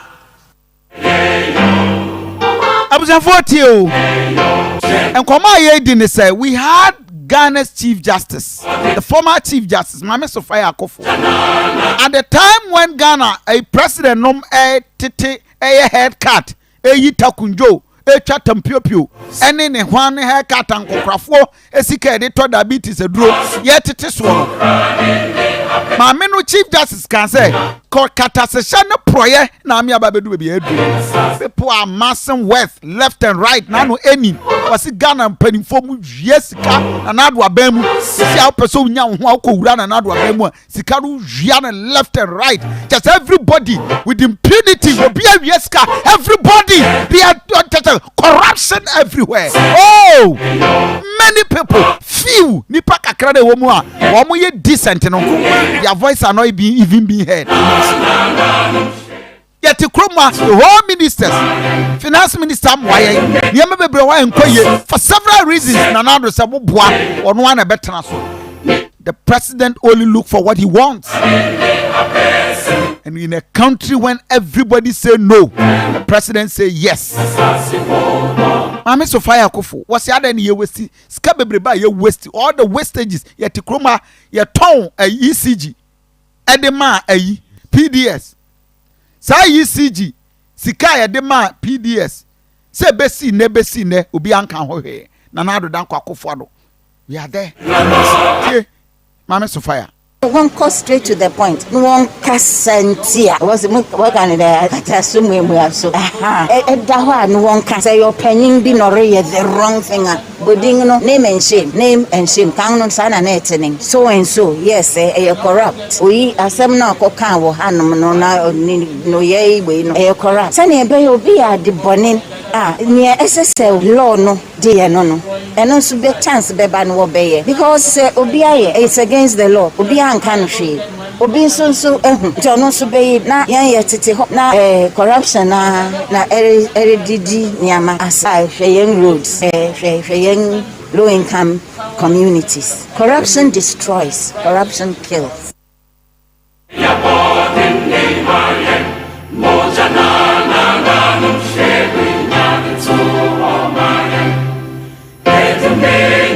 Abzavo amapay obi misana na address PDS fraud na kwesi saying 10 million wasted on cocoa roads audit nana akwa kwesi saying 4.5 million Afcom profligate expenditure spending nana akwa kwesi saying Ministry of Finance etua 1 million edema Crow and associate for no work done what the tell you na akwa kaya papa no ye de yi na di na kwesi saying nana Mino Kasa says 283 million paid a judgment debt. Abraham Yakwa saying 3 million renovator warehouse defected. Appointing of Kwame Ousu. I say a offend saying air condition, you really had Nako GRE. And then I know Kwame Ousu Betranzo, that was not the fact. 9.6 billion lost to corruption since 2017. As we speak. Yeguswaya County, $17 million. We talked about 17,000 Ghana city private jet. Now Ghana for Kanwasem, Ghana cylinder manufacturing company increasing allowance. Now we to chroma. Now which of the institution called iPad, Edema iPhone 14 Pro, Edekoma and staff members about 18 iPhone 13 Pro. We are toto. We are the aquacoma. Yes, boast. Ow, yet and Nanado is sitting there watching. Bank of Ghana gold watch car. I do baby. Ani atono 50,000 at the Amaya home. Senate software scandal. Cecilia Brother per 1 million. NHIS scandal. Jida boast contaminated water. Fuel. GFA 2018 scandal. Ghana judicial just say a lot of them nana do dan kwa akofado we nyina no yegusua kasa enso ehia Ghana so ehia ye sika ni nyina kwa west because obi ti won wodi eden ya be cover obi achi and all person we ya enter into politics and that is all. You are a mass wealth, you are a millionaire, nobody explains your wealth and one hour call. Mr. President, the UN report I expose here. We have a work to be done. Yeah, can I say, sit up. Now, someone who can in opposition say you have never been corrupt, you will not be corrupt, and you've ever and never been corrupt. You know, Ghana for holding you to your task. Say bread, say you sit down and up. What point is here? Yes, your president one kasa might not be stealing. Ebia unwi. But your tiko koso catcher when say we been to Abama any of appointees so abena si adapa obi anto Abama no akoto free obi anto Abama no any of your ministers obi no wato Abama wo won Ghana for to Abama wo and you be judged by the actions and inactions of your appointees. Mr. President, me do be mo tiko koso Ghana for to Abama na Aduanaba Akufo-Addo ya anto ama nipa ka ho biara 2 million edi ma no wachiche bia ma obiara enti ka hunu se wo mu a wachiche ama obi ani ho a ye di 2 million ma no ka ho enti me nana no wonim se me no free nipa atu adodo no aye nimbra me ni wo adam no ne free fa no 77 ansa na wo sa aba me bo ana me bo a nana e champon bo tata wo ba London nyame no nana nam ne kodwe nya ntachi nom ansa na wo sa aba ya mo ba be gina biewa ansa ya sa aba ya ne poti he abroche ba ya me lawyer no me no na ko ni nyina eni akwa abapim ne enu aso nkrofo be ka kire so won po asem enso wa anyi antum wo ka se da bi se dem sine na tie de ntesa me de kakra ne se me de futu panam de be ma wo de Ghana fo pani adwuma de pani ayahwe de pani nkoso enu a na ye